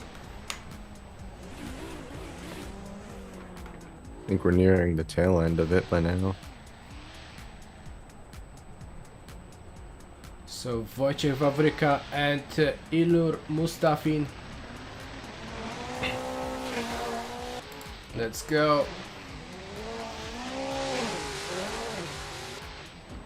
A little bit of a tire job from Elmer there.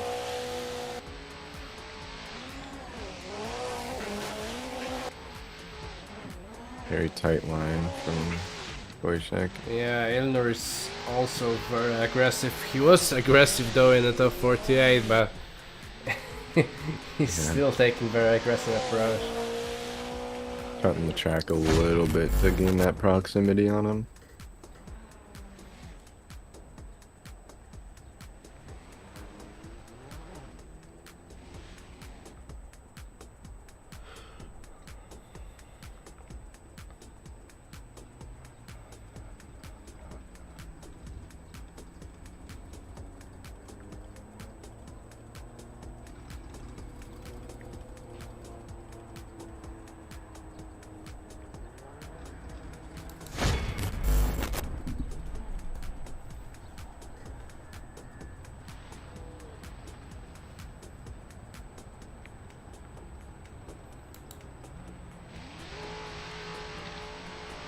Alright. Okay, here we go. Pretty big staggered start from Wojciech there. Yeah. Just making sure he doesn't get gapped on the start line. Oh. Ooh, on the curve there from Ilnor. Able to keep together though. Kołodziejczyk straightening out a little bit to fix that line.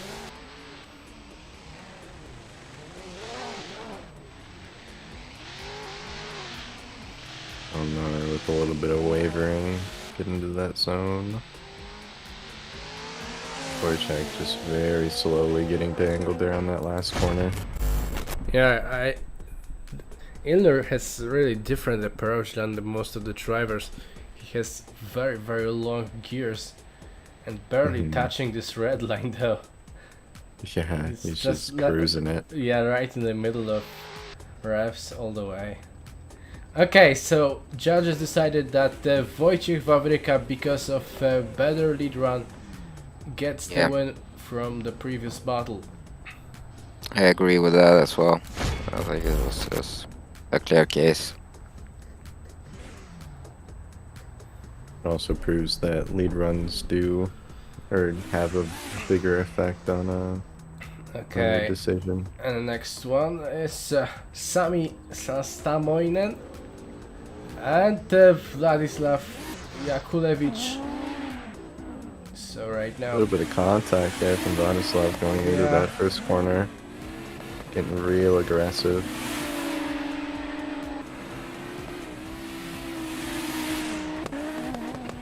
Like to see a little more angle out of Vladislav there, but managing to clean it up going into that outside zone.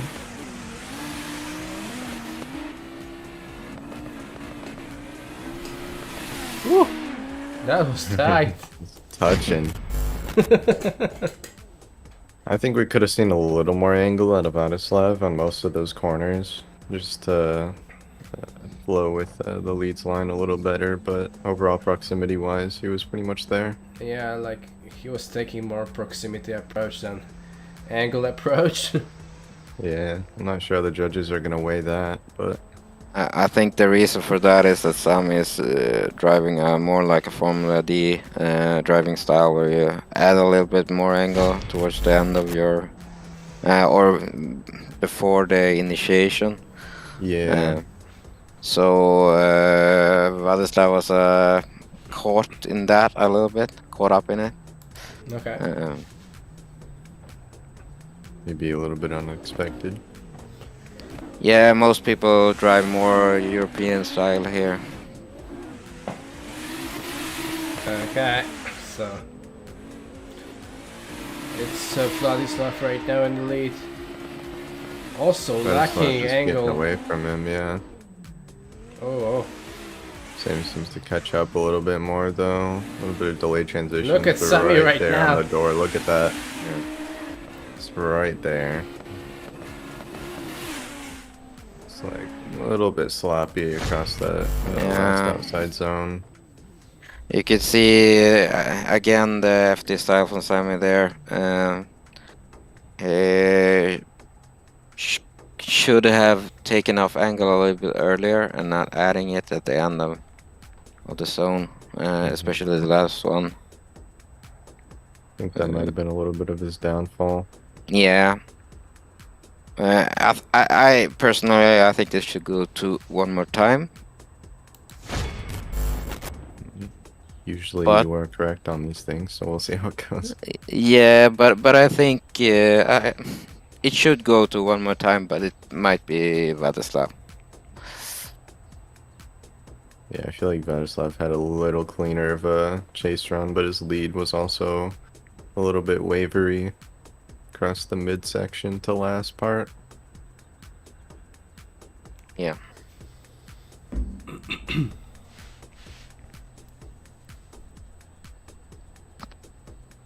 Okay, so a judge is saying that there were some mistakes in the chase runs. Vladislav had some corrections. Sami lost a little gap, but Sami had better lead run for sure. Oh. So this is it. Sami Sastamoinen gets the win, and we'll see him in the top 16. Nice. Okay, so Cookie Monster is already at the start line. It's Paweł Orzechowski and Edgar Slasmanis.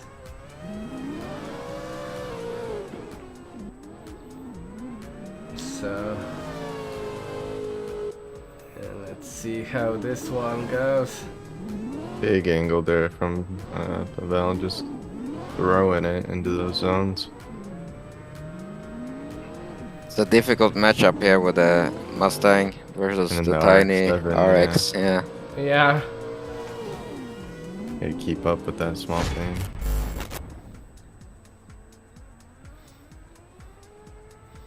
Yeah, but still, I think it was a good lead run from Paweł.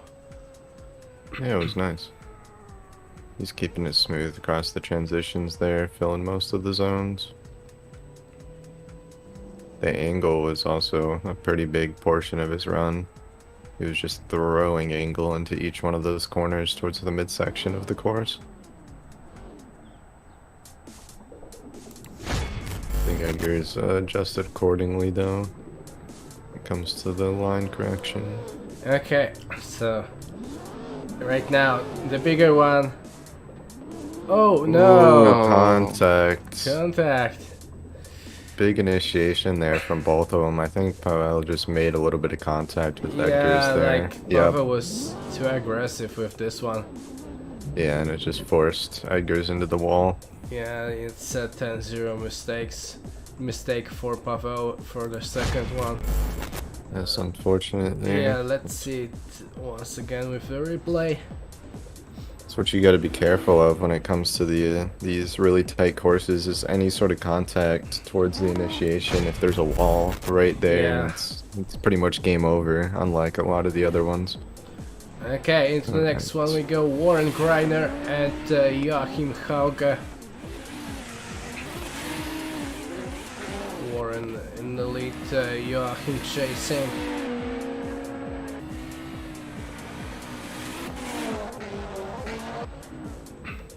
Looks like Joachim has some issues with his line and Yes. angle.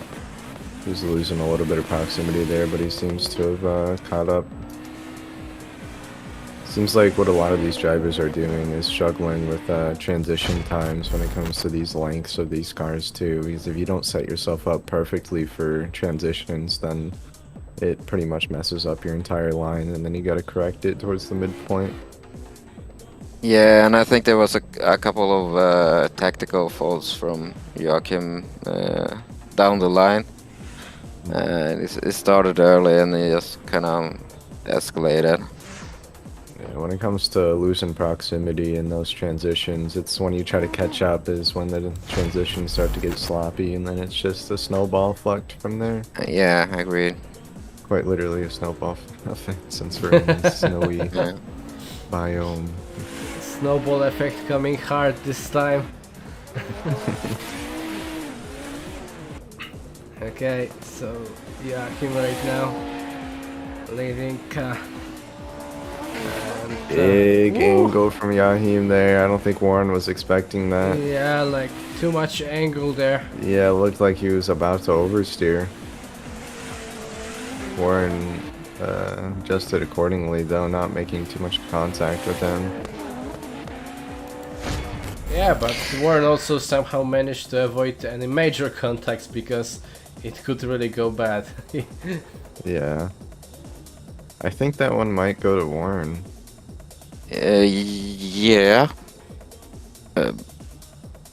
But also, I think the judges have been favoring more angle, like we is saw true. with Sammy here with the FD style. Do you think that And that amount of Joachim is also angle- on that. Yeah. Yeah, I mean you can break with angle. I think that's a good way to do that corner. The way that Joachim did it. true. It's not the way that I think you're supposed to do it according to briefing, but Because it doesn't look like there was it doesn't look like he meant to do that, because from the next inner zone.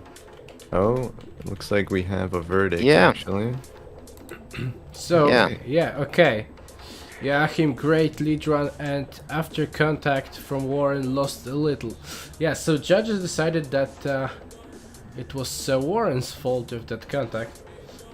So, That is why Joachim gets the win from this one. I mean Very that's true. technically or I mean it's not braking because it's not on the brakes, but it is braking because it's slowing down. And Right. I think that's gonna. I mean, people are gonna have thoughts about that later. I think the judges Yeah. did the right decision, actually, as I was about to say before the verdict came there. But it's gonna be some. I think it's gonna be some discussions about that decision.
Okay, so next one we go. And it's Jarko Trash and Adam Zalewski already at the track. I love how Adam approaches as a chase driver into the first corner though. Yeah. Look at that. Just, Ooh. oh, contact there. Just throwing himself into Jarko there.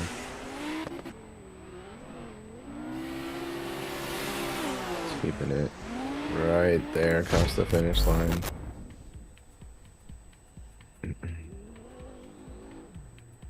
I think that contact that they made there was a combination of Adam pushing really hard and then Jarko just wanting to transition into that next corner. I think that's how that formulated.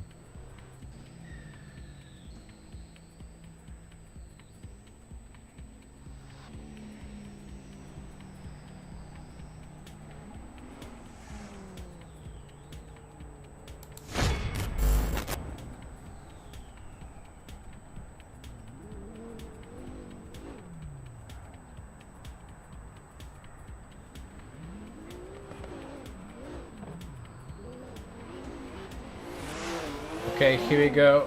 Adam in the lead. Jarko chasing.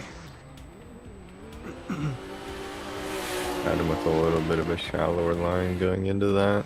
Not as wide as Jarko was in the lead there. Very nice transitions though.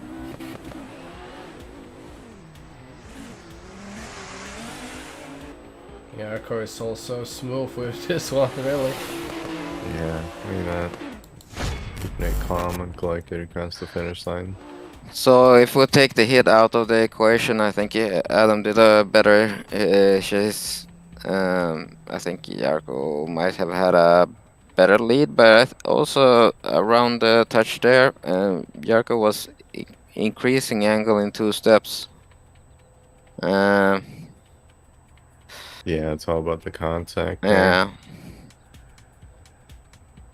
Okay, so because of that contact, Jarko Trash gets the win. And we'll see Jarko in the top 16, so that was that small thing that decided that Jarko got that. But right now it's Adam Gron and Mikhail Strunnikov. Very snappy transition from Adam there. Tire drops. Ooh, Ooh, big angle Straightening. correction, yeah. mistake from Mikhail. Adam just Oh, keeping it once pretty again. strong in the lead. Mikhail Ooh. off the track. Yeah, wavering a little bit there. Doesn't look like he's doing too well. He's offline a little bit, using that left foot brake to get right on that line. Yeah, is it Mikhail, that one guy in the top 48 that he tried to overtake lead driver? Yeah. I think that's him. Yeah, I think that was the guy. Yeah. Seems a little gripped up, to me, at least. He seems a little too gripped up for what he's driving against. Or maybe he's just really pushing. Could be a combination of both, not sure. But yeah, he was wavering a lot there on that midpoint of the track where Adam was just keeping it calm and collected. A little bit of left foot brake from Adam in each section, but it doesn't seem to have offset that much in order to mess up Mikhail in any situation. Alright, Adam in the chase, going into the second corner here. Adam is very Yeah. close. Yeah, Ooh. contact there. Adam going hard into this Oh. outside zone. He somehow managed to avoid this. Yeah, that was scary. pretty tight. Adam just keeping it going there across the finish line. A little bit of a fender tap. I think what it's all about here when it comes to the verdict is that straighten that Mikhail had in the lead. Yeah, or I in the guess. shade correction. It's gonna be that versus the little hit there. I think it's gonna be a one more time. I don't know. I think Mikhail's mistake was bigger, in my opinion. But Yeah, we're not sure how the judges are gonna count that. I guess we'll see here in a minute.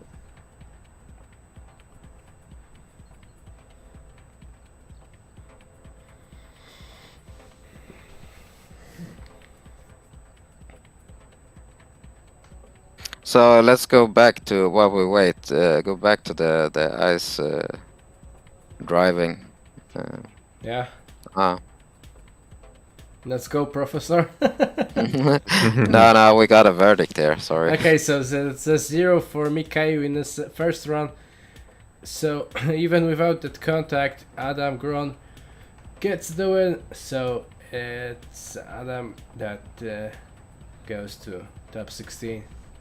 Yep, they counted that straightening in that section as just a pure 0, so I guess that'll do it for him.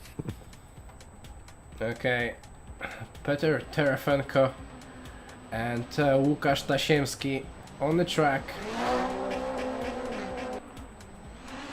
Big angle Woo. initiation from Lucas there. Peter following suit. No, Peter is in the lead. Łukasz is in the chase, bro. Following suit with the angle correction. Yes. Both of them are throwing very big angle, I should say. Okay. Really nice transition there by Lukasz. Yeah, just keeping it right in that pocket. A little bit forward, but managed to keep Yeah. it up. But yeah, both of these guys are pretty crazy when it comes to throwing angle, so we'll see how the judges reward that.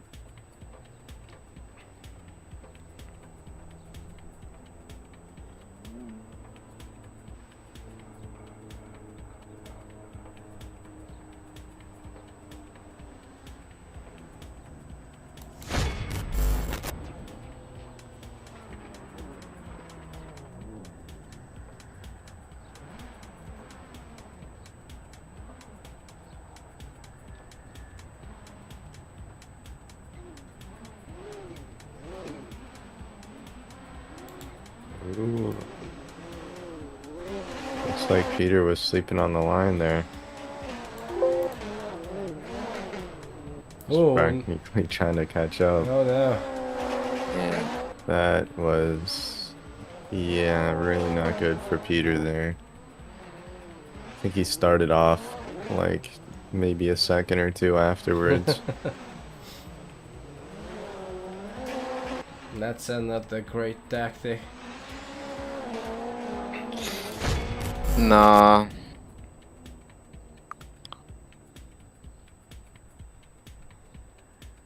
Who knows? He might have had some problem. Maybe, but either way, Łukasz got the win. Yeah, Łukasz Tasiemski got this. And next one is ready. Ahmed Al-Harbi and Ilya Storoziev. So Ahmed in the lead, Ilya chasing. Ilya with that really close initiation there, basically parallel to each other. Ilya is very close. Not Lacking as much some angle, yeah. I think he was on left foot brake a lot there.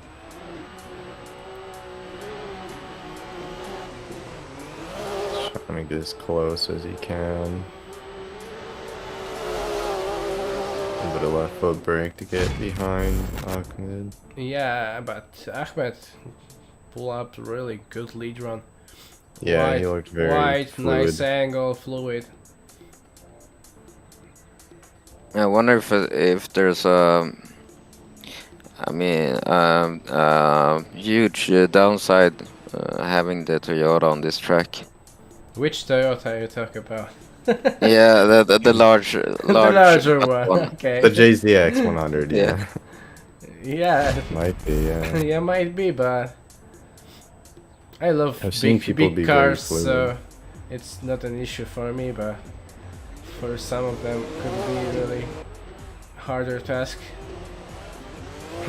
Ooh, contact yeah. there Contact. going into that second corner. That might be what I was talking about earlier with that bumper cut. Yeah, it is. It definitely is. And with the big Toyota, you take up more room on the track, so you have to use a different line as well. Yeah. Indeed. Seems to be adjusting accordingly though, right there. Yeah. On that door. So Ahmed might lose this one on the bump. Yeah. Right, yeah. Which is sad to see because I think he both rounds was better from Ahmed. Yeah. Okay, so because of this contact,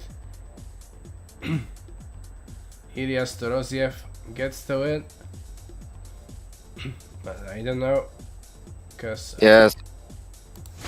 Yeah, so Ahmed saying that leaving the first down, he slowed down,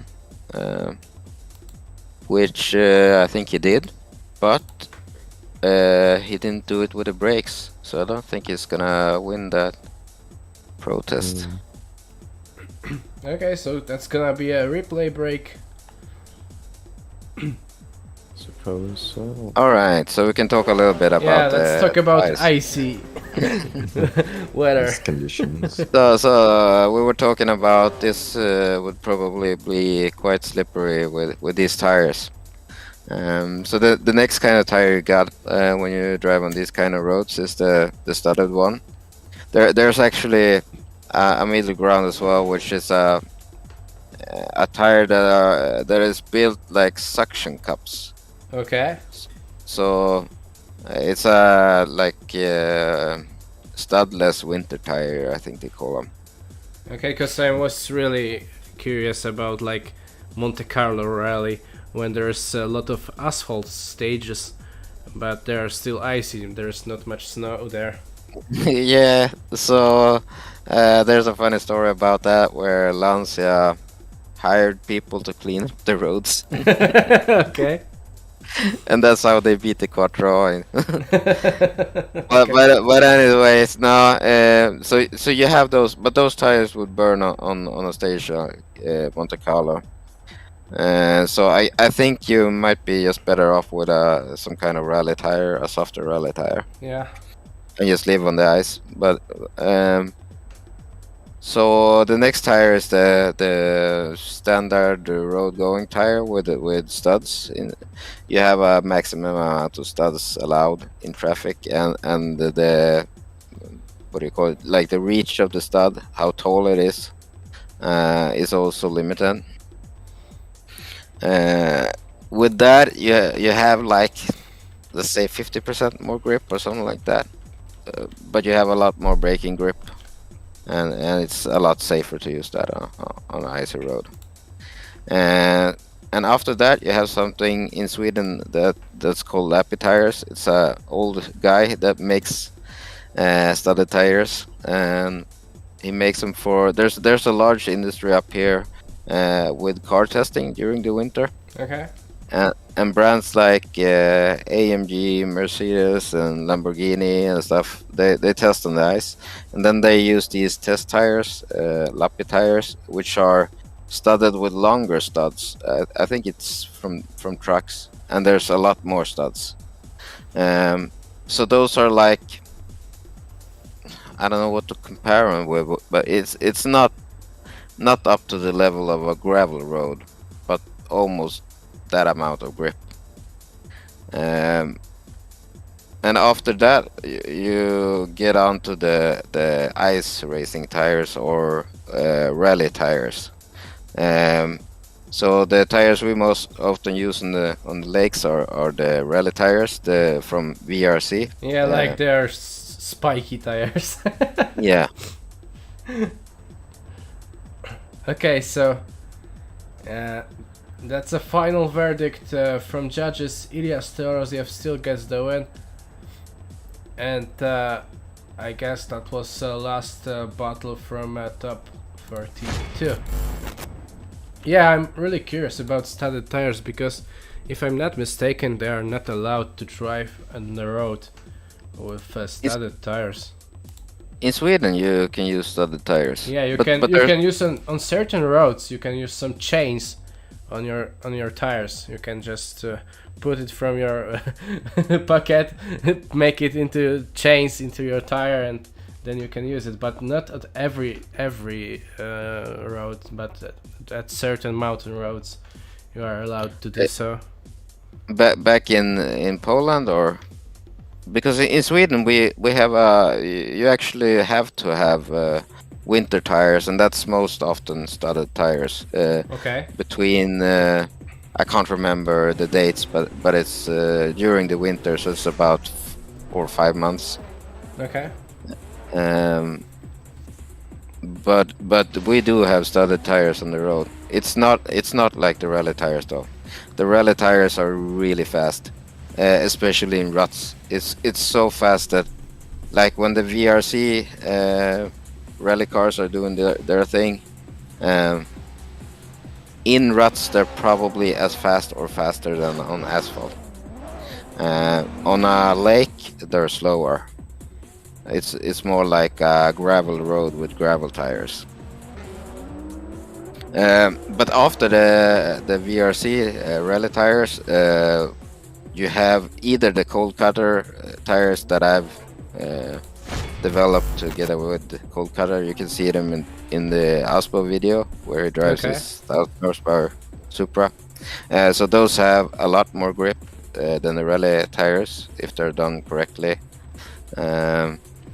And after that, you have something called a short stud, which is about, I think it's about 25 millimeter. Spikes. Yeah, so that's spike tires. Okay. And with those, you start destroying a lot of things in the car. But that's the short one. Then there's a long one. And the long studded tires, they reach like 3G of forces in the corners. So that's way more grip than asphalt. It's on the Formula 1 scale. And so I asked the main guy that do these tires in Sweden, and he said, because this was when I was researching the cold cutter tires and what we should use for drifting. So I should have said this first. Like the cold cutter tires are pretty much like an R tire, except that when you get on snow, it's gonna carry the tire, so it will just float if you get on snow. So you have to have a clean track. But when you have a clean track, it's about R tires. So that's the competition tires we're using in Dcgp pretty much. Okay. On asphalt. Anyhow, these 3G spikes, the owner of the shop that makes them, most of them in Sweden, he said that if I would try to drift with those, I would probably roll over. Or broke the diff first. Yeah, they break all kinds of stuff in the cars because of all that grip. But he said that when they get a slide with these tires, they're most often rolling. So who used them, bro? There's a ice racing competition in Sweden where you use these. Okay. It's really big tracks, and the cars are 6 to, I think, maybe 1200 horsepower, the strongest ones. Okay. That's some kind of drag racing, or there are some corners? No, it's circuit racing. Okay. I can send the link in Dcgp Discord later. Okay. And you can see what happens when it grips up.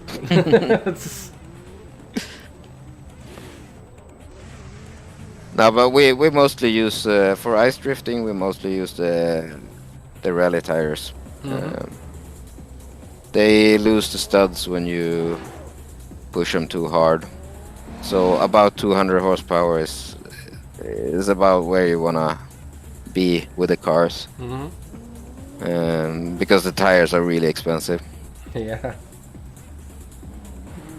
I saw a pair of almost new ones for 7,000 SEK, so that's 700 euro. 700 euro for two.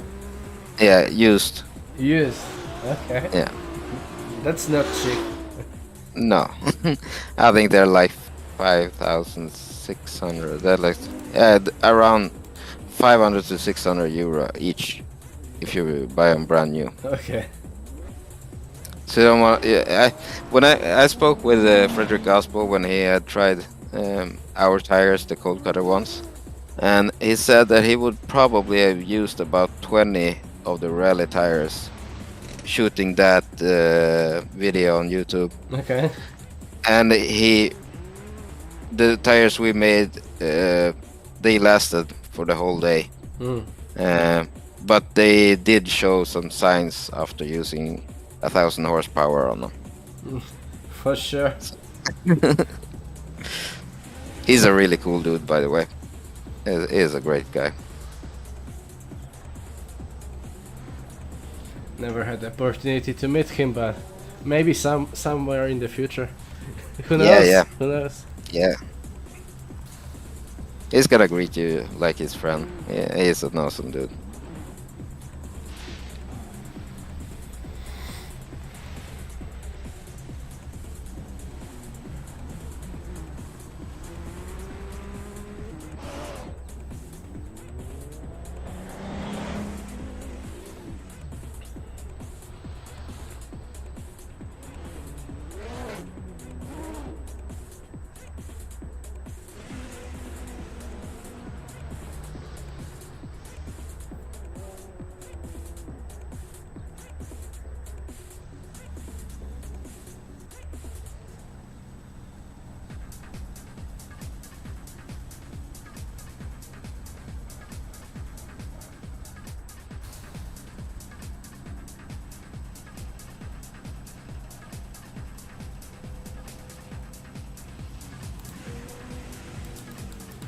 Okay, so top 16.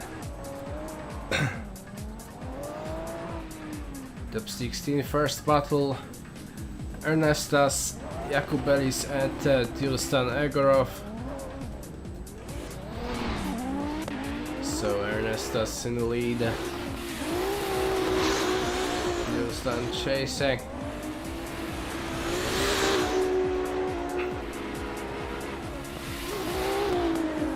Yeah, Big that's angle from Ernestas there. yeah, good lead one from him. those zones.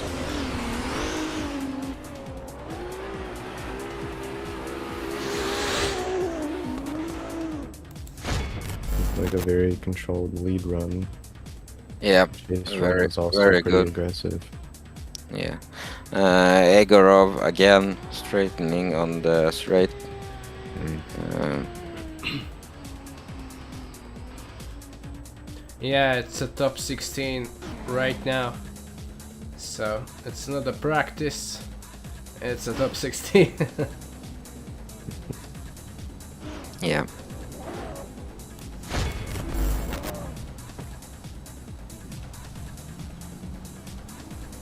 Okay, ready and go.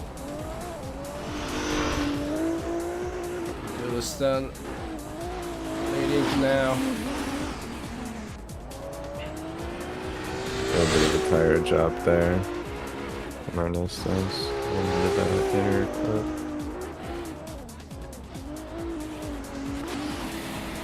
Oh, some lags. Yeah. It's like some connection issues, yeah.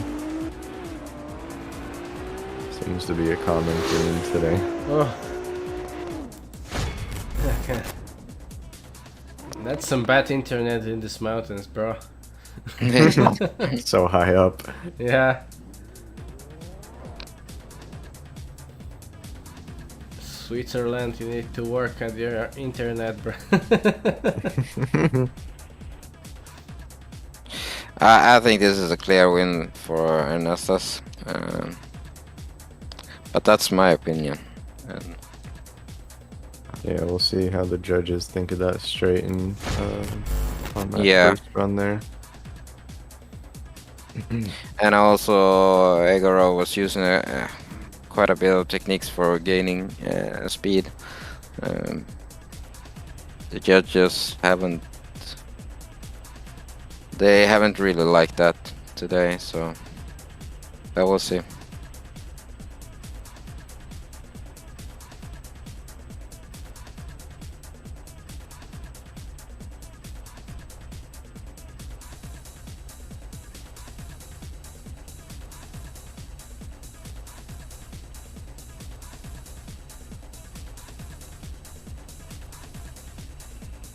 Oh! Surprise! What? Why? Okay. No, I don't agree with that. That's me.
Okay.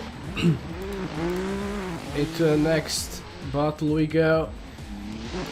Ooh, basically scraping each other. Okay, Adrian and Bogdan.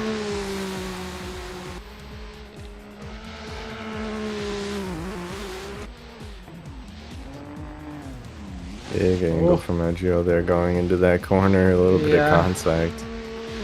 Just pushing into that outside zone there.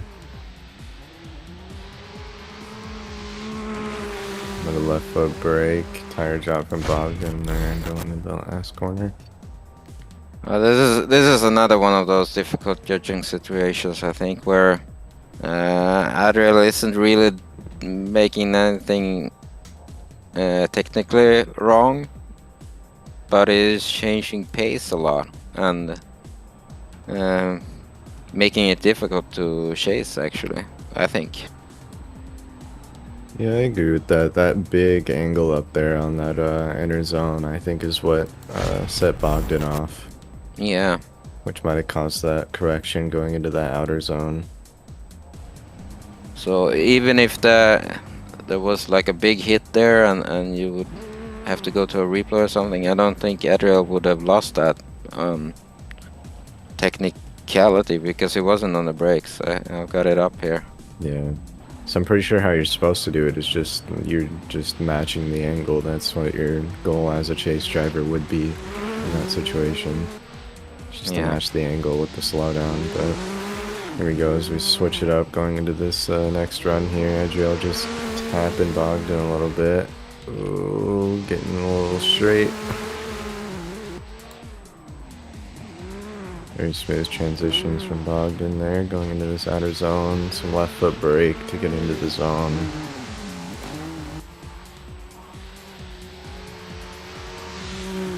Very smooth across that outside zone for Bogdan. There's a couple of messy runs here. Yeah, they're immediately going replay. I think the main thing that they're going to look at is just that contact there. Yeah. Agreed. I guess we'll see whose fault they think that was.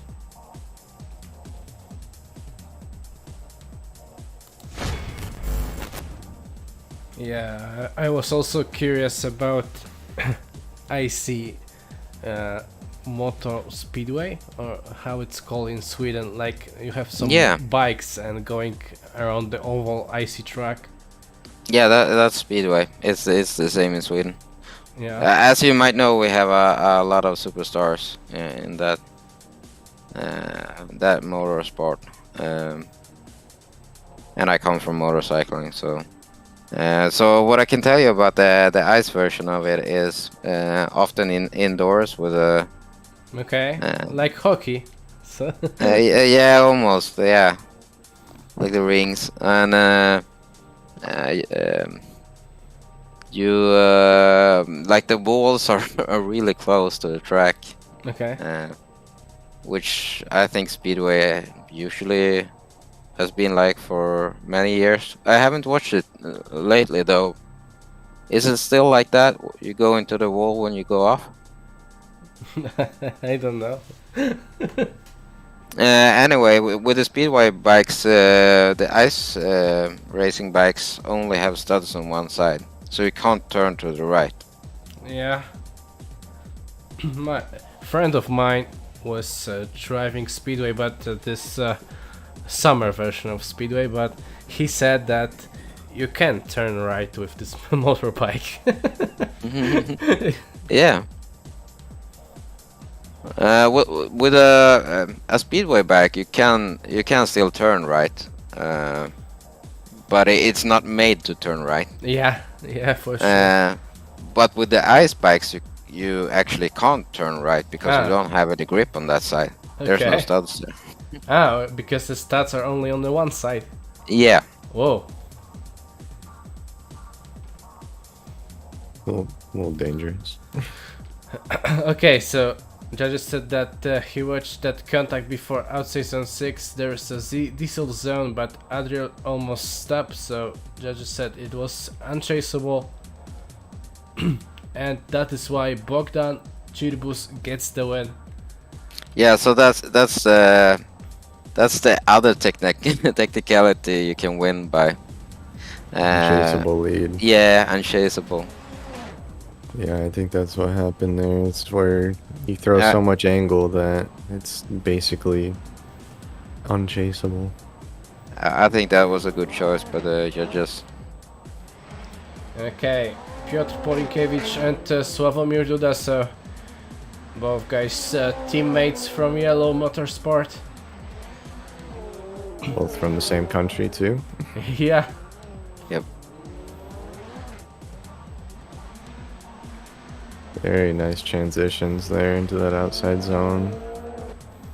Losing a little bit of proximity. Getting that right back towards the end though. Yeah, for sure they spent a lot of time practicing with each other. Yeah, they know how each other drive. Yeah. They know when they're gonna throw angle and when they're not. Yeah, that's a very smooth run though.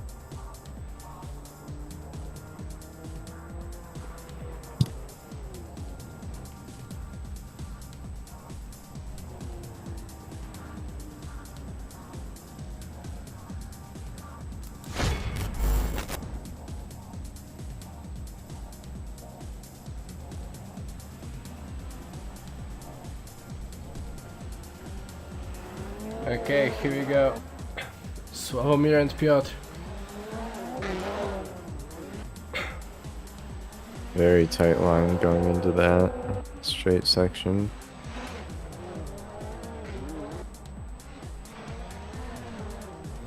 Very nice unmatching angle there. Just massaging it right in. Pushing up real hard towards that last section. Should be a clear win by Piotr, Hmm. I think. Yeah, because there was a lot of proximity differences with that first run there. I think there was a very common theme where they would both lose a little bit of proximity going into that last turn there, just to get that transition right. Yeah, and judges got that because Piotr Polinkevich gets the win.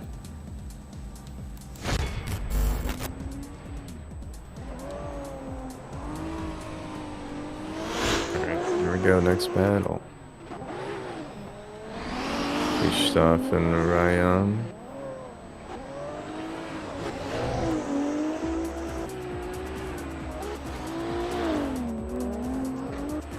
Very fast going into that section. On a lot of angle.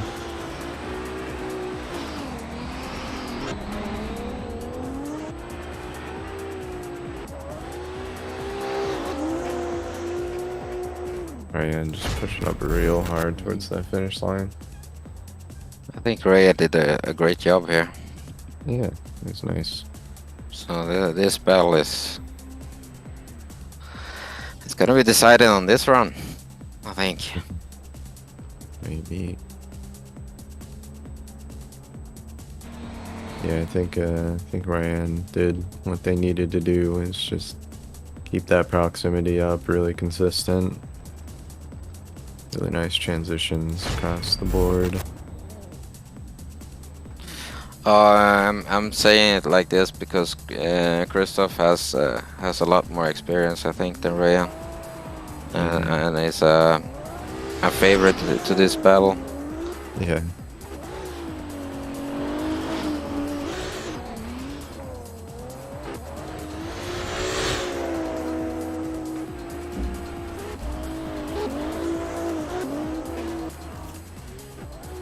Very nice surging up there from Krzysztof. Just tapping that left foot brake in there, just massaging it into that outside zone. That last corner, Ryan just very nice across the finish line. Both of them there. Yeah. I would say this is a one more time. They were very similar. Yeah, they were both really pushing up on each other. I think Ryan did a little better job on that last corner when it comes to how aggressive they were, but Krzysztof had a little more proximity in the rest of the track there. But we'll see. Yeah. See if they weigh against each other.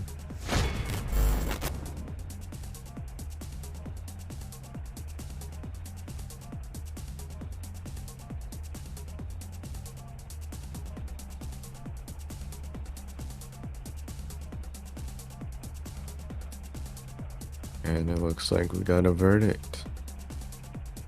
Krzysztof Ripina gets the win.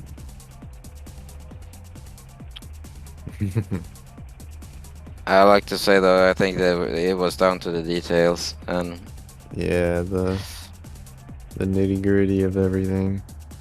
When you got two really good runs like that, pretty Very smooth, actually. Agreed. It's kind of hard. Alright, looks like that was the last run of that group.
Alright, looks like we're going into our next battle here with Sammy and Wojciech.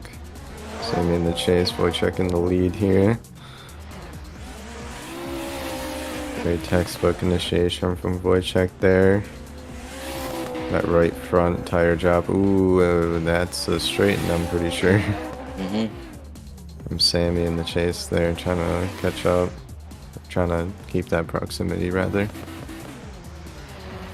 Wojciech just on that line there. Sammy listened up here and took off some angle up the hill there, which kept him close in proximity through the last turn, which is a really difficult corner. It's very easy to lose speed, especially if you use the FD style of adding angle through the turn. Right. We'll see how they do in the chase, though.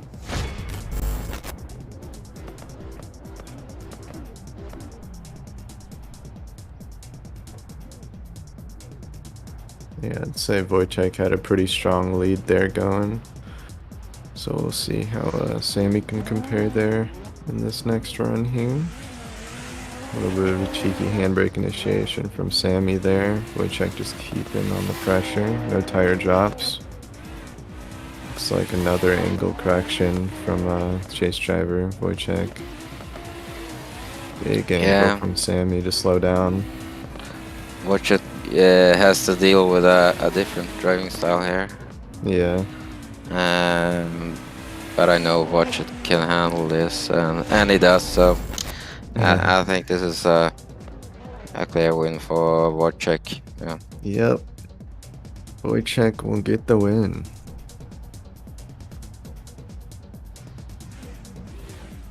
Yeah, Wojciech just looked a lot more in control of his car when it comes to the lead and the chase there, just keeping the proximity up, and then Sammy has that different style of driving as you were talking about, which is another thing to keep in consideration. Yeah, he did a good job.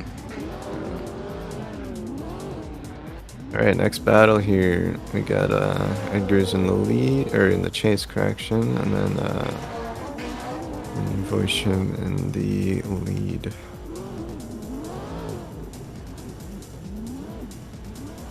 Edgar's just keeping it right there. Filling all the zones. A little bit of wavering there, losing proximity. Yeah, I think it came a little bit from Joachim. Yeah. Let's see what Looked good happens throughout when the you rest turn of the the table. course, Hmm. Let's see how that goes. Yeah, you can see that wavering there. That in the last corner.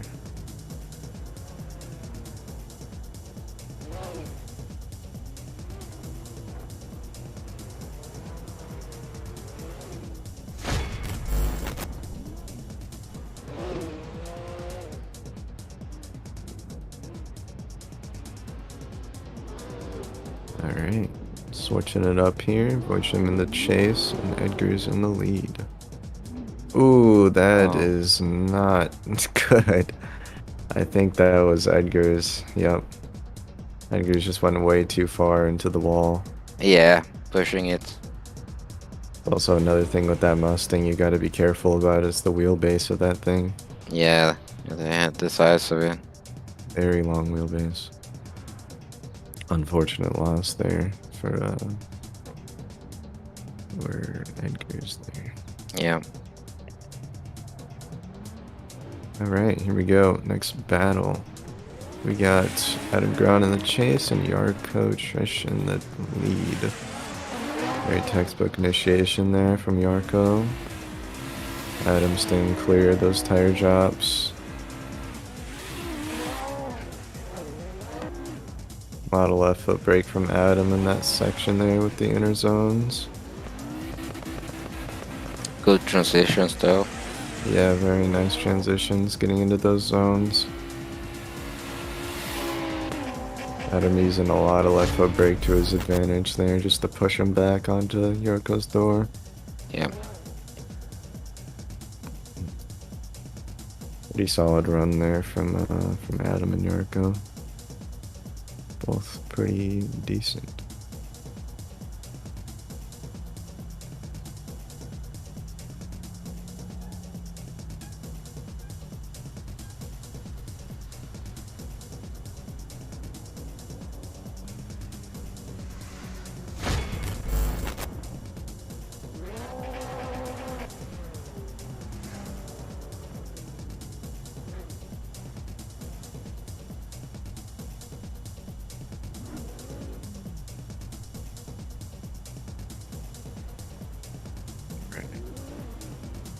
Here we go, switching it around again.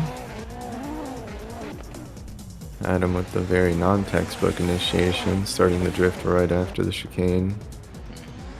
A little bit of contact from Yarko there, going a little slow. Adam using his left foot brake some more. Yarko following suit.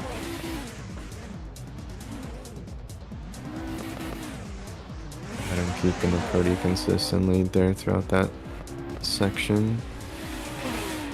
Could be a little farther outside, but pretty solid run otherwise. And the judges decided that they're immediately going to the replay.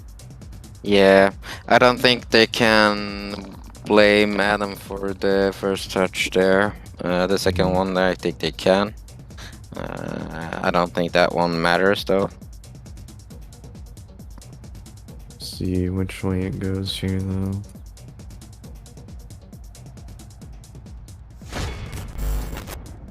Really love the style of Yarko's car with those blue headlights. Yeah, it's Gotta pretty. get that teal sort of, not teal I would say, more green. Yeah. Looks really nice, especially in the snow. Yeah, everything pops here. Yeah, every single color headlight as well. Yeah.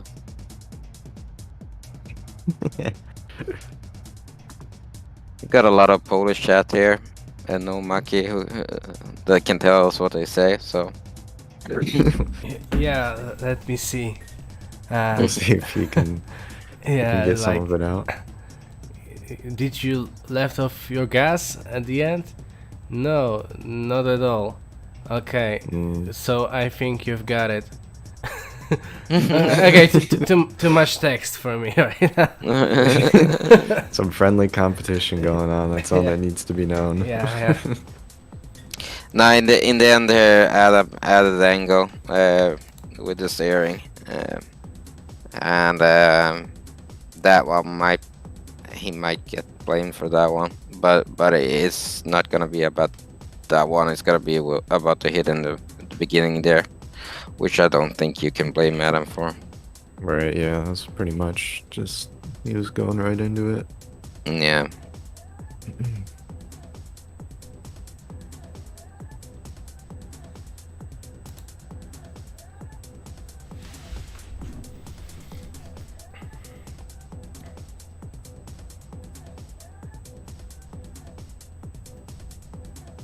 I guess Jarko knew he had to bring his A game here and just overcooked it a little bit in the beginning there. Yeah. I mean, you gotta push hard here if you're gonna win. Yep. These judges can see when someone's a little hesitant on their throttle or not pushing up as hard as they know they can. Just gotta be on your A game at all times.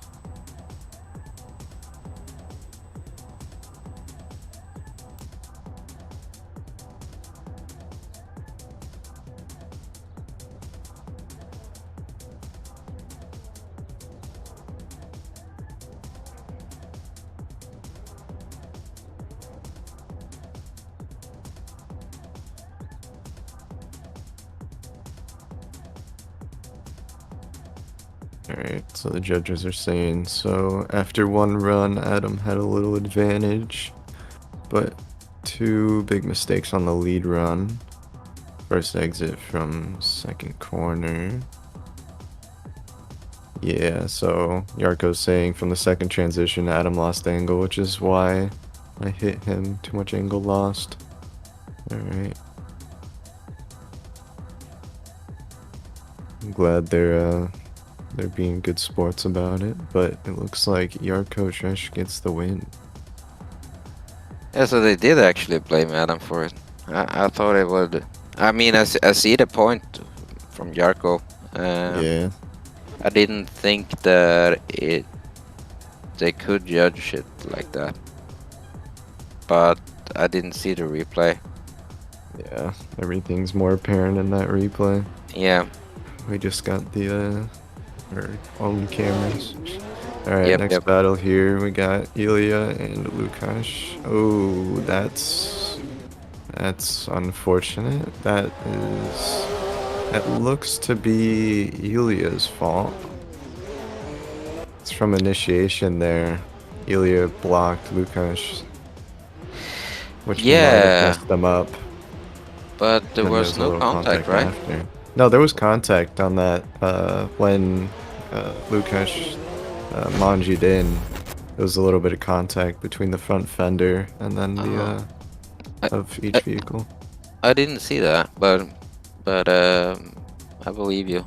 Yeah, there was a Yeah. contact before the initiation line, so I guess Yeah, which that's might gonna have be set- a big factor.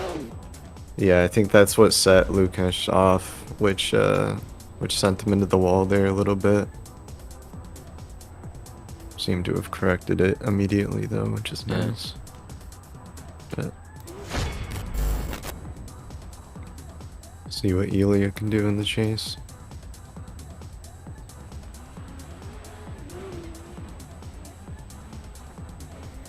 Alright. Switching it up here, JZX in the lead, E36 in the chase.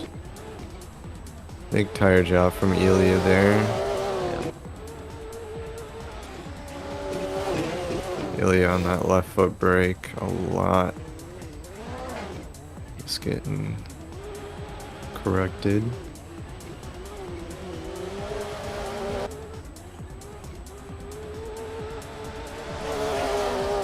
Ilya going way inside on that last part of the course. Alright, so that should be an easy win for Lukash. Yeah. At least the second run. Yeah, it looks like if Ilya was at fault for that first contact there on that first run, the second run should be pretty self-explanatory. Yep.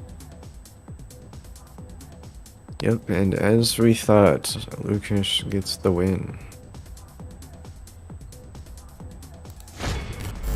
Oh, okay. So Ilya wants to protest that, which I'm not sure why.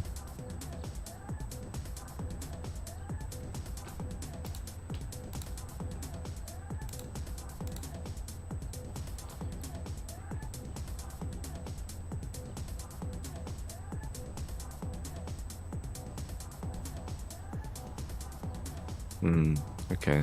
Yeah, like there's a rule book, and it's clearly said causing a contact at the initiation with lead driver, then 0 advantage. So Yep.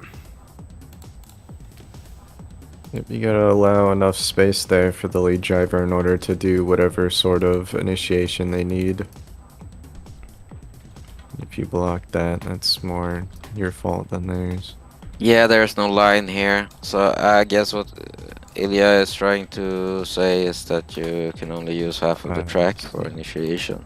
Yeah, usually on competition tracks, there's a line in the middle yeah, of the but lane which this allows track them is to so initiate. narrow that you cannot Yeah. put any line there. Right, Oh. yeah, you would have to be on literally the edge of the track in order to initiate there. I think how it was intended on initiating is with the chase behind the lead when initiating. I think that's how this kind of track would flow the best. I But we haven't. have I- seen some. So Ilya says there that in the rule book it says No, there more is than not. half. No, there is No, not. I haven't read that, but if Yeah, judges said before at the briefing that drivers cannot use whole width of the track while initiating, but still, Ilya did not leave any space. yeah, Yeah, Ilya was basically parallel there when it comes to the initiation. Alright.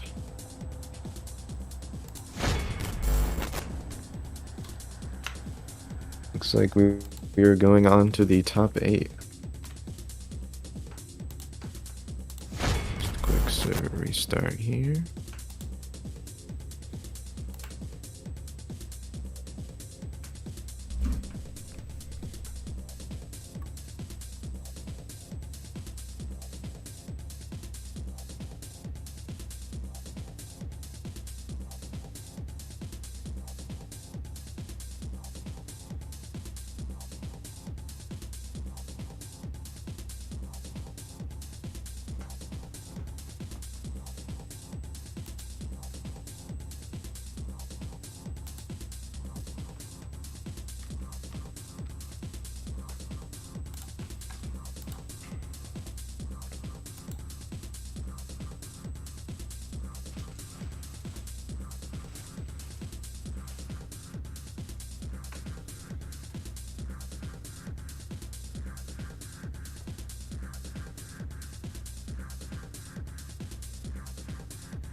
Okay, coming back with top 8. So it's Duostan Egorov and Bogdan Chirbus. Going into the second corner here.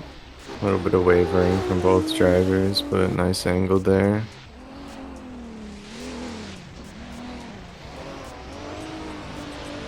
Duostan keeping pretty nice line going through that outer zone. A little bit of a gap forming there from Bogdan throughout that last corner there.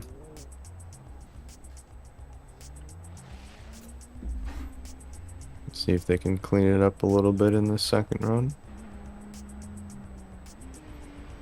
So again, Egorov is pulling away up the hill there.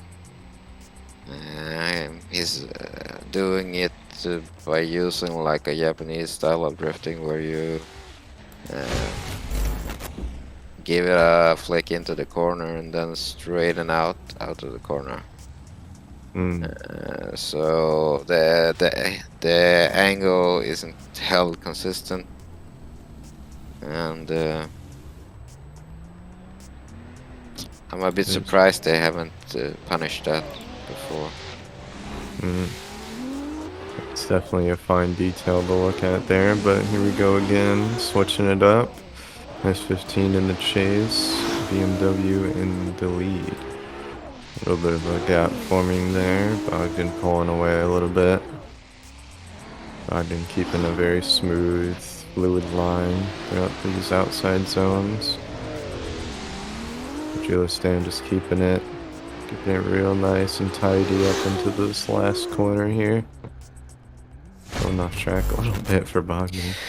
Yeah, I think that's a fault. Because you kind of have to keep your line out of out of the the finish line as well. Yes. Did go a little too far. We have seen instances, I mean today, where people have made a lot of contact after the finish line too, and it doesn't seem like the judges are making it too much of a big deal, so we'll see what happens here. No, you kind of have to brake for the return road. Right, yeah, just so you don't go flying off. Yeah.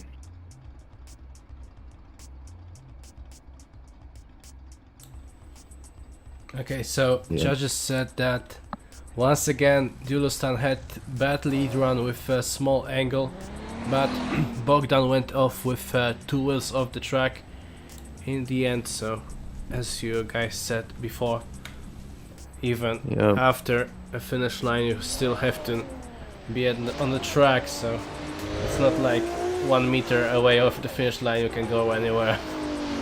Yeah. Gotta keep it clean. Alright, going in here into the first run of the OMT battle. Ooh, that is a bad thing. Oof. I'm surprised unfortunate. that's. I don't know. I missed a part of the top 48, but I think that's the first time I see someone crash there. Yeah, it is. We've Yeah. only seen. No, I couldn't see any crashes in this place before. Yeah. I thought it would be a lot of them there. Yeah. Because that's a tricky place. Right, yeah, just to keep your angle and also with that high speed initiation into that corner. Yeah. Seems like a lot of drivers got it under control, but it seems to have gotten the best of them there on that run. Yeah, probably the result from last time with the one more time and Maddie's comment on small angle might have made him do it. Alright.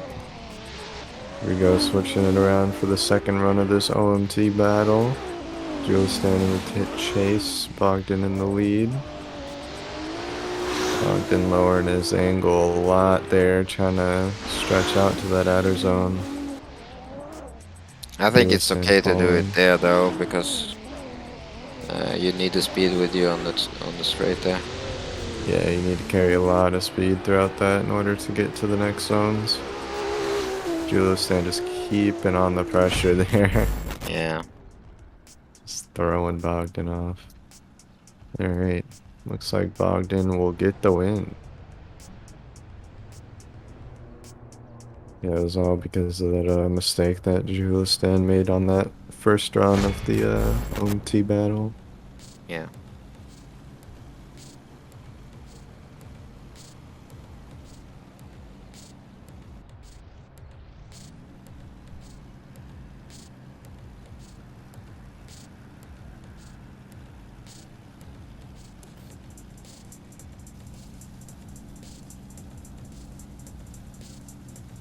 Alright, it looks like they're going for a replay here.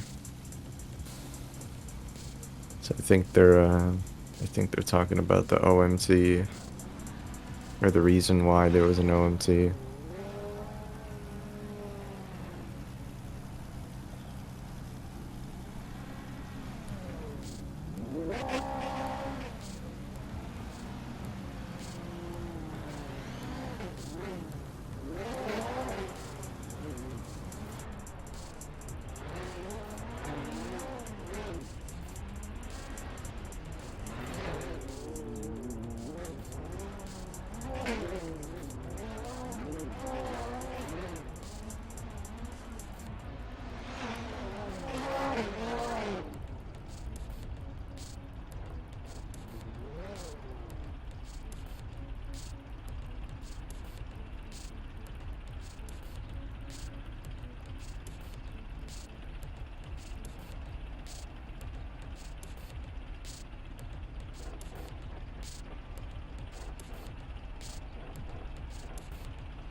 I gotta say, with the judging today, and I mean, there's gonna be a lot of questions and a lot of questionable cases. Right, yeah. And I find it really difficult for the judges here. yeah, it is, and I mean, a big part of it is the level we're at right now, where everyone, you might come from all around the world with different ideas of how drifting is supposed to be, and the judges need to keep a steady, consistent line of their judging, which I think they do. Yeah, definitely. But I mean, you're gonna question some decisions based on your local knowledge of drifting, and it's not gonna be the same as in different series. Yeah, and all, everyone here has different perceptions. yeah, and also all the, I mean, it's gonna be a lot of details designing these battles, because everyone is so good. Yeah. And those details will be a lot about opinion, you know. And I Definitely. do have different opinion than the judges in some cases. I haven't judged as much as they have, so I wouldn't question them. Right, looks like they're making a decision here about this protest. And they said it was 2 wheels off, so looks like we're going to the next battle here with Piotr and Krzysztof. Krzysztof in the chase, Piotr in the lead. Very nice transition there from Piotr. Kristoff's pushing a little bit too much. Yeah. He's just trying to get right there in that pocket. He's definitely really comfortable with getting up close and personal with these vehicles, as you can see by the finish line here. He looks very comfortable, but he might have pushed a little too hard on the first part of the run, and then he seemed to get it together on the second part. He knows he has to, though, because Piotr is really good. Yeah, he's definitely got to step up his game when it comes to all these drivers here, because a lot of the drivers that are here now, I mean, we're in the top 8. They've went through at least 2 or 3 battles so far, and they've won all of them, so Yeah. we'll see what goes on here. But yeah, the driving is progressively going to get a lot more precise as the evening goes on. Here we go, switching it up. The second run, full E36 battle. Khrushchev carrying a lot of speed there through that straight section, as you were talking about earlier. Yeah. Really nice transition there, going into that outer zone from Piotr. Very fluid transitions from Khrushchev. A little bit of wavering towards the end, which caused a little bit of contact there. Yeah, this might be a contact-to-contact trade here. Otherwise, I think it's gonna go to Piotr. Yeah, maybe. Maybe it's that contact at the end there, because Khrushchev was he was wavering a little bit because he wasn't fully outside, which I don't think Piotr was expecting, which maybe was the reason for that little bump. Yeah, But yeah. the first run also had a lot to do with it when it comes to that contact that they had. I agree. I think you're Yeah. correct in that. The contact to contact is gonna probably be the verdict there. We'll see how it goes. It can go either way right now, but we'll see how the judges think. Who made the bigger mistake?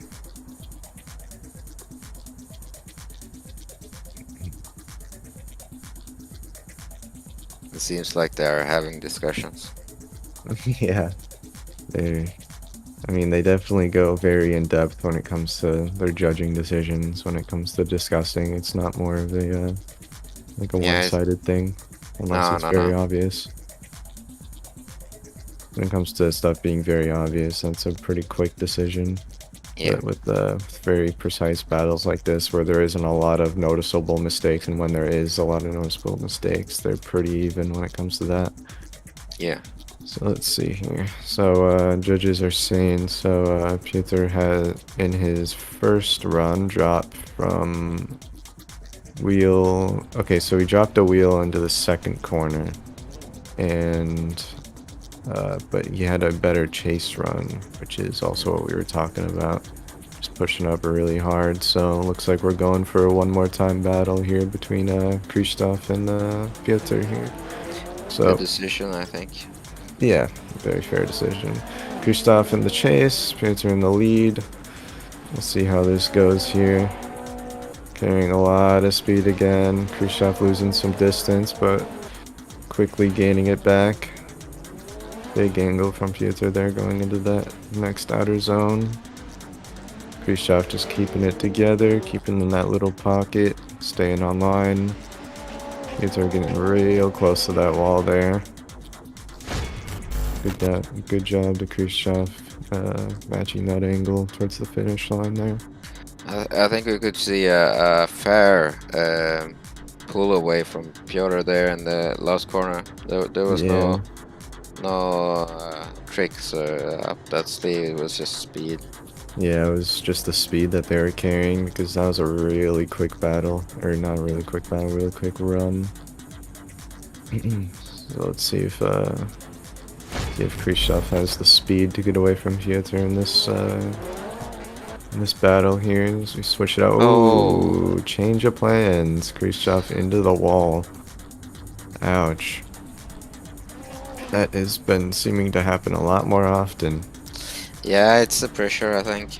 Yeah, since we're into the later rounds of or the later positioning of the round, but we're swiftly going into the next battle here with let's see here, with Roshim in the chase and Wojciech in the lead.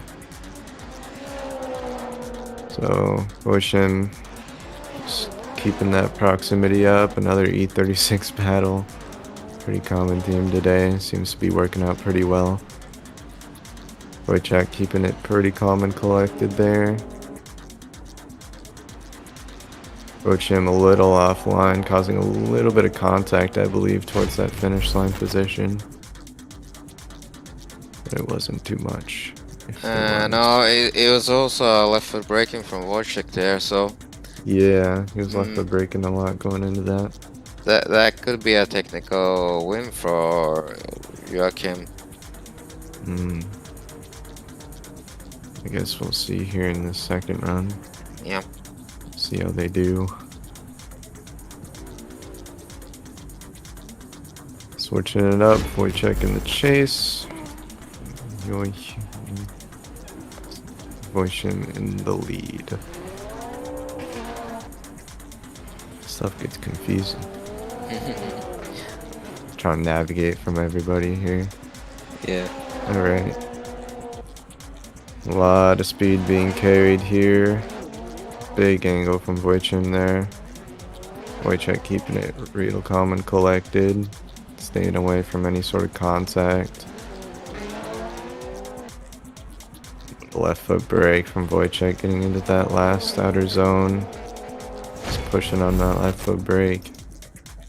I think that's he's been doing that a lot, or not just him, but a lot of drivers, just to get farther into that zone while trying to keep that proximity up as well. Yeah.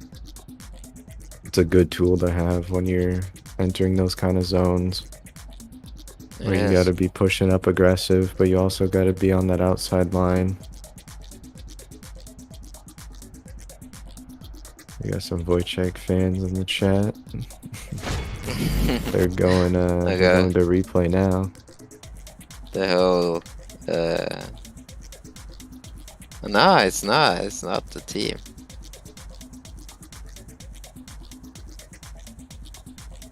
Oh, I mean, Wojciech puts a lot of hours in, and he does. Yeah, right now he's asking himself why he used left foot braking.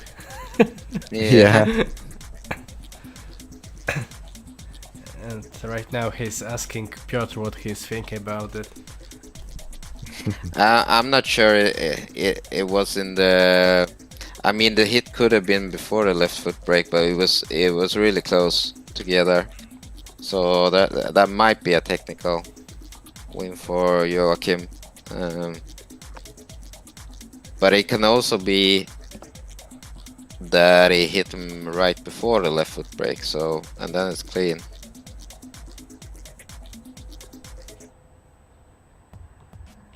Guess we will see here as the judges take a look at the replay. You've been seeing a lot of close E36 battles lately. Yeah. They're all just pushing up door to door. I guess this is a good track for it since it's so tight. One of the smallest cars on the list, up to the RX-7, I'm pretty sure. Yeah. Very compact. And you have that little angle from the rear wheel to the rear bumper. Yeah. So when you have the bumper exiting at the same width as the tires, and you don't have the little cut there in the back of the car, that makes quite a difference to how easy it is to hit the wall. Yeah. That little cut is a lot easier to avoid it. I gotta tell you guys though, I've been driving a lot with Adam Zalewski, especially lately, and he's a really cool dude, by the way. But one of the things he said was the GT86 that he's driving in real life in Drift Masters. One of the big faults with that body is that it's so easy to destroy the rear suspension, because the wheel is the first thing that hits the wall. Ah, that is true. Yeah. So And there's much protection there. Yeah, and I've heard this from the Formula D drivers as well. So that's something to think about in real life, but in the game it's quite excellent to have the rear wheel in the back. Yeah, you don't gotta worry about ruining your rear suspension. Nah. You don't gotta take 5 minutes to try to replace the entire thing. Yeah. It's a good thing about virtual drifting. It takes a lot less time. in order to... Yeah, and I mean the amount of money it's in those Wisefab kits is insane. Oh yeah, it's crazy. You wreck one of those things, you just gotta get a whole nother one. Yeah, so one of those hits, I guess it's like a direct drive setup. Just straight down the bin if you get a bad hit. Yeah. Yeah, the budget you gotta have in order to drift competition in real life is it's pretty scary, but I mean, sponsors cover most of it, I'm sure. Um, I, you know, um, I talk with a lot of these guys, and of course there's people that have sponsors, but most of them in some ways pay their own cars. Ah, Even Formula Drift. There's a couple of people that don't, but interesting. yeah. I guess it's just the big guys that don't really need to worry about that. No, and those guys are not that many. Uh, It's only a few. I'm not even sure if James Dean is on that list. I haven't spoken to him personally though, but from what Mm, I can hear, he have to look after his money as well, you know. yeah. I mean, he's a very skilled driver, so I wouldn't say he needs to worry too much about breaking a bunch of rear suspension and wise fab kits Yeah. unless he's really in a tight situation. But the judges are taking a little bit here, saying it's a really hard call. So Yeah. judges are saying after first run, Wojciech had a little advantage. And then we'll see what they say about the second run. Yeah, but on that long straight, he went almost straight. That's another thing that they're looking at. That was something I missed though. I didn't see that. Yeah, they were both carrying tons of speed throughout that straight section there, which is what caused that. But it looks like the judges have a decision here.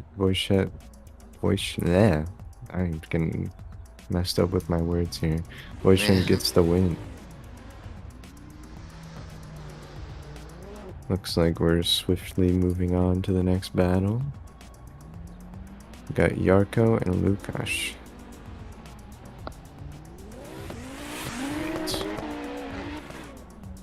Yarko in the lead, Lukasz in the chase.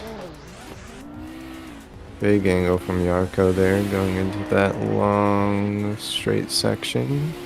Ooh, really tight transition there from Yeah, Lukasz. that was really nice. Yeah, that was really nice. Just getting right up on that door there with a little bit of left foot brake. Yarko staying on that outside line. Very floaty transitions. Just giving Lukasz all the time in the world to get on his door. Yeah, That was a really nice run. it was. Lucas did something amazing, which then translated into less amazing. So it's open for next round. Yeah. Let's see who comes out the victor on this run here. Yeah, Lukasz is definitely giving Yarko a run for his money. Yeah, See if Yarko can get up to that level in the chase here. Starting off with a little bit of a staggered start from Yarko there. Very nice initiation there, going into that second corner right on that curb but not hitting it. Yarko trying his best to keep there on Lukash's door throughout that straight section. Very nice transitions going into that outside zone. Looks like Lukash is wavering a little bit. A little bit of left foot brake as Yarko just closes that door into the finish line. I would say he definitely brought a really good chase run to the table. He was right there most of the run. Almost all of it, basically. yeah, yeah. Looks like it was enough. Looks like Yarko gets the win immediately with the better lead run. Yeah, that definitely shows how the lead run is most definitely important when it comes to these judges' verdicts. It's not all the Yeah. chase. And it's Right. absolutely the way it should be. Yeah. Yarko fought hard. keeping a really clean line. Alright. Looks like we might be going into the top 4 here. Yep. Alright. We got Piotr in the lead and Bogdan in the chase here. Got the BMW battle. Alright. Big flick initiation from Piotr there. Big angle. Getting right there on that curb. No tire drops from Piotr there. Keeping really nice throughout that straight section. A little bit of left foot brake from both. Piotr keeping a really nice line throughout that section. Getting all the way out there on that outside zone. Bogdan just keeping that proximity up throughout the finish line. Big angle there. That was a really nice lead run by Piotr Yep. there. Piotr had a tendency before to be a little bit inconsistent, but tonight I don't think we've seen anything of that. He's Yeah, he keeping looked his really cool consistent. and just delivering. Yeah, not letting the pressure get to him.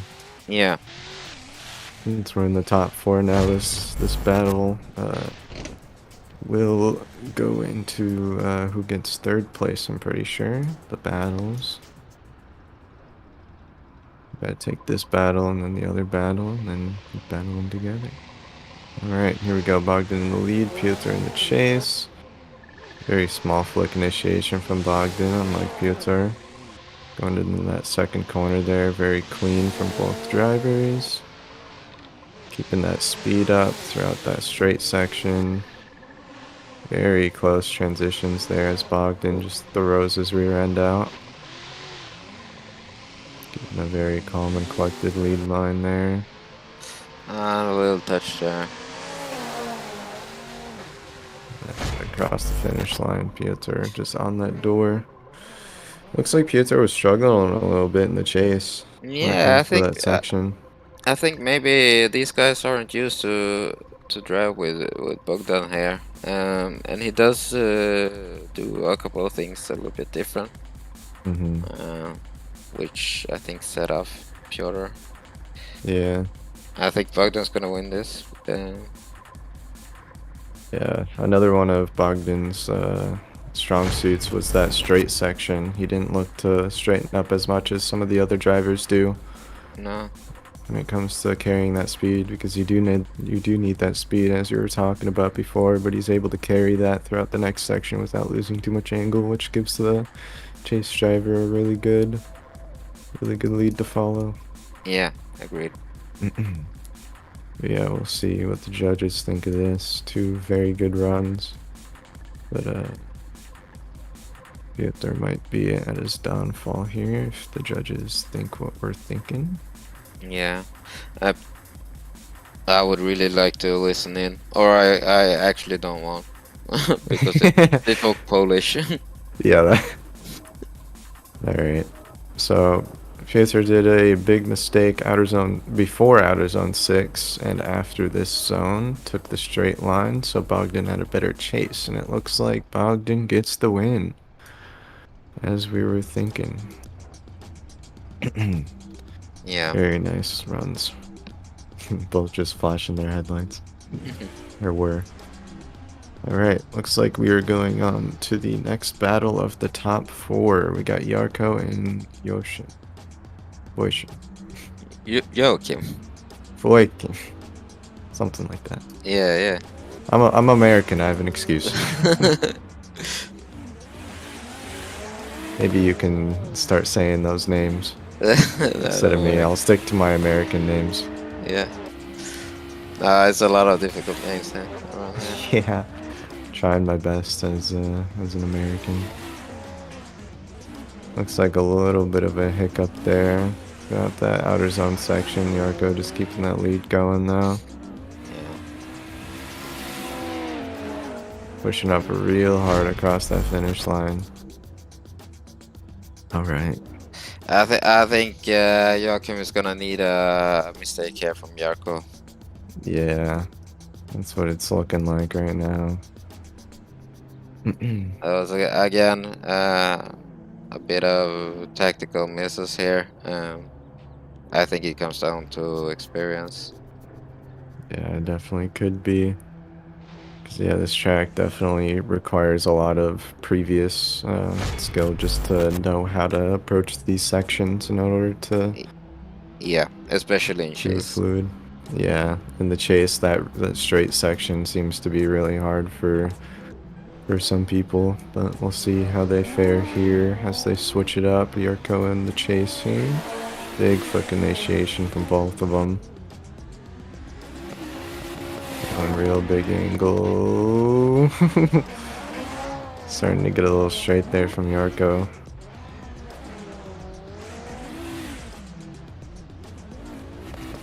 Big angle from the lead there.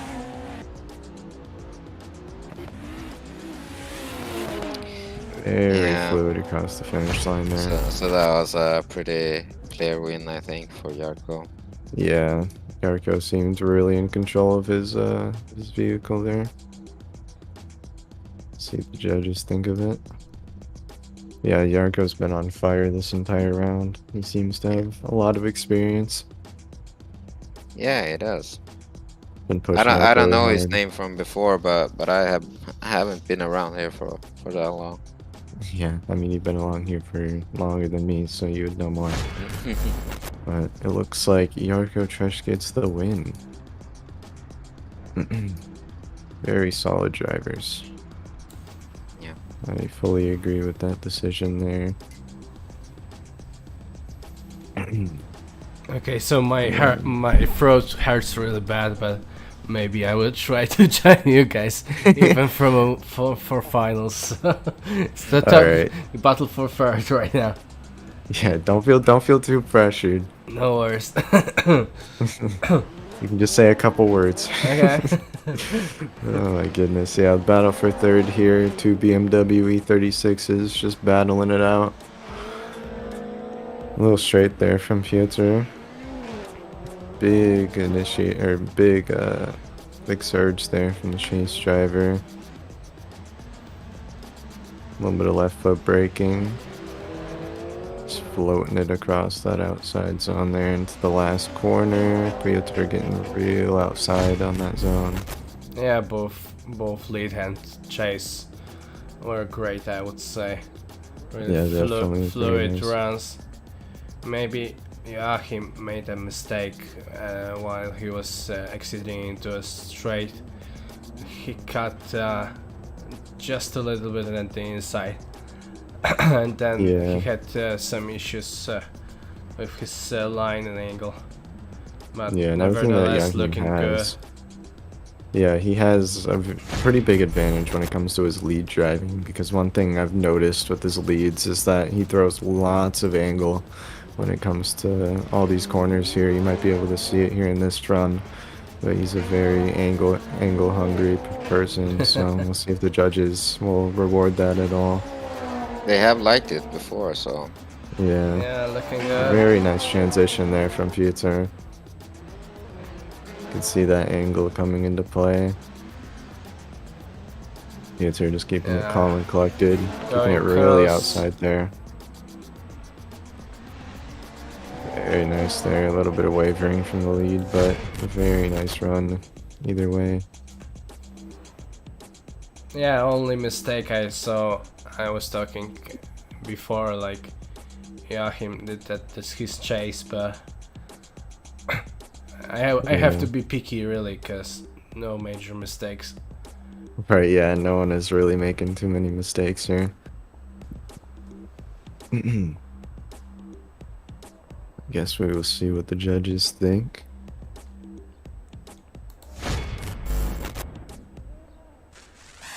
Ooh, okay, we have a verdict. So judges said that Joachim had a better lead run, Piotr had better chase run, so it's one more time. Seems right to me. Alright, going one more time, switching it up. Both E36s once again going into this first corner. Big flick initiation from Pietro there. Get real close to the edge of the track. Yeah. Pietro reducing angle a lot, which I think caught the chase driver off guard.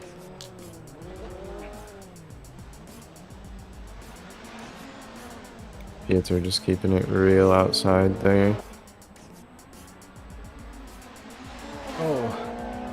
A little bit of a gap starting from Rahim there. Yeah, for a second I thought that Joachim will hit straight into the wall in the last corner, but Yeah, he was real wide there. yeah, it was looking like, but he somehow managed to keep himself on the track, but proximity-wise was not a great. Yeah, I think Bridge. if he would have reduced his, or if he would have went on a little tighter of a line, he could have kept up some of that proximity, but I think he decided to go a little wider. That's just why we thought he was going to go into the wall. Okay. Alright, switching it up for the second run of the third place battle OMT. Big flick there. Going into that transition. Very nice. Ooh, getting a little steezy there. Pietro just trying to catch up or keep up. Really nice lead line there. Nice transition going into that last corner Ooh. there, just bumping. Ooh, Oh, there was a contact between those a two. little bit of a contact. Yeah, Yeah. I think that might have been before the finish line. Yeah, that may have effect, but one thing that I saw that Joachim, yeah, between this one and this one, he thrown big angle. I don't know if that was even too much, because Maybe. Piotr looks very surprised. Yeah. I don't think he was expecting that. Yeah, so definitely there was a contact before. Okay, so judges said that this end, yeah, Piotr would win this big, but there was a mistake, so it's official that Joachim Hauge gets the win, and Joachim will get third place today. So fourth goes to Piotr Bolinkiewicz, third to Joachim Haug, and last battle of today. So great final between Jarko and Bogdan. So that's a See how this great unfolds. drivers from today, really. Yeah. They both had a great night. Absolutely, Dean. Alright, we'll see how this run goes. Jarko and Bogdan. Very aggressive from Bogdan there, going to that second corner. Let's see how they do this straight. A little bit of left foot brake to get behind Jarko there. Big angle there going into that next corner. Bogdan just trying to keep there. Touching wheel to wheel across that outside zone. Lots of left foot brake there from Bogdan, trying to slow down to get to that outside zone. And right across the finish line. Yeah, like That Bogdan is the hero of today, I would say. Yeah, Really, he's been this driving dude really was hard. really aggressive from the start. So he was also always at a nice proximity, having a good approach. So Yes, very much so. touching wheel to wheel. Yeah, I would say the number 6, impressive, really. very impressive. He's been driving really good all day. Let's see if he can put on the lead. That might get him the win here. See how Jarko fares in the chase here with a little bit of a staggered start. And they're off.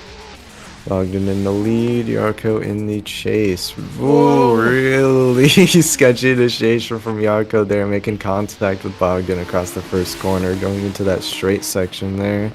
Both cars pretty much parallel to each other, losing a little bit of proximity from Jarko, but make sure to get that right back up. A little bit of left foot brake wavering from Bogdan, getting real close there. Yarko just keeping it together for that last part. A little bit of wavering from Bogdan, but both cars going parallel door to door across the finish line. Great stuff, but I guess that's contact. That contact just after the initiation was the main point of this battle. So Yeah, definitely. That's what they're gonna be looking at right now. yeah, so as judges said, Yarko had an advantage after the first run, but this contact was the thing, and we have a winner of today, and it's Bogdan Chirbus who gets the win, and Yarko is second. Yeah. So congrats to them. Really great driving. Maybe right Yeah, now phenomenal driving. Joachim will join them to make some photo of the podium. Right at the top of the mountain. Right at the king of the hill. Yeah, really. They fought really hard today. Got all these battles, especially in this really hard condition with all this ice and snow, as Olaf was talking about earlier. But the full BMW podium right here. Yeah, all generations there. Yep. You got every single one. You got the Okay. Eurofighter, you got the E36, and the F-22. Yeah, so congrats to our podium. So Bogdan Chirbus, our winner. Yarko Trash, second place. And the third, Joachim Hauk. So congratulations, guys. Thank you, guys, for joining me in the commentators booth. Sorry, I was very sick today, so I hope you feel better, man. I hope so. Maybe tomorrow I will be able to say anything. But Drink some tea, you got it. yeah, a lot of tea there. So yeah, thank you guys in the chat. Thanks to all of the drivers. And yeah, all good in the next 2022 year for all of you guys, and we'll see you guys in January at Ebisu, so that's gonna be really interesting. Stay tuned for that.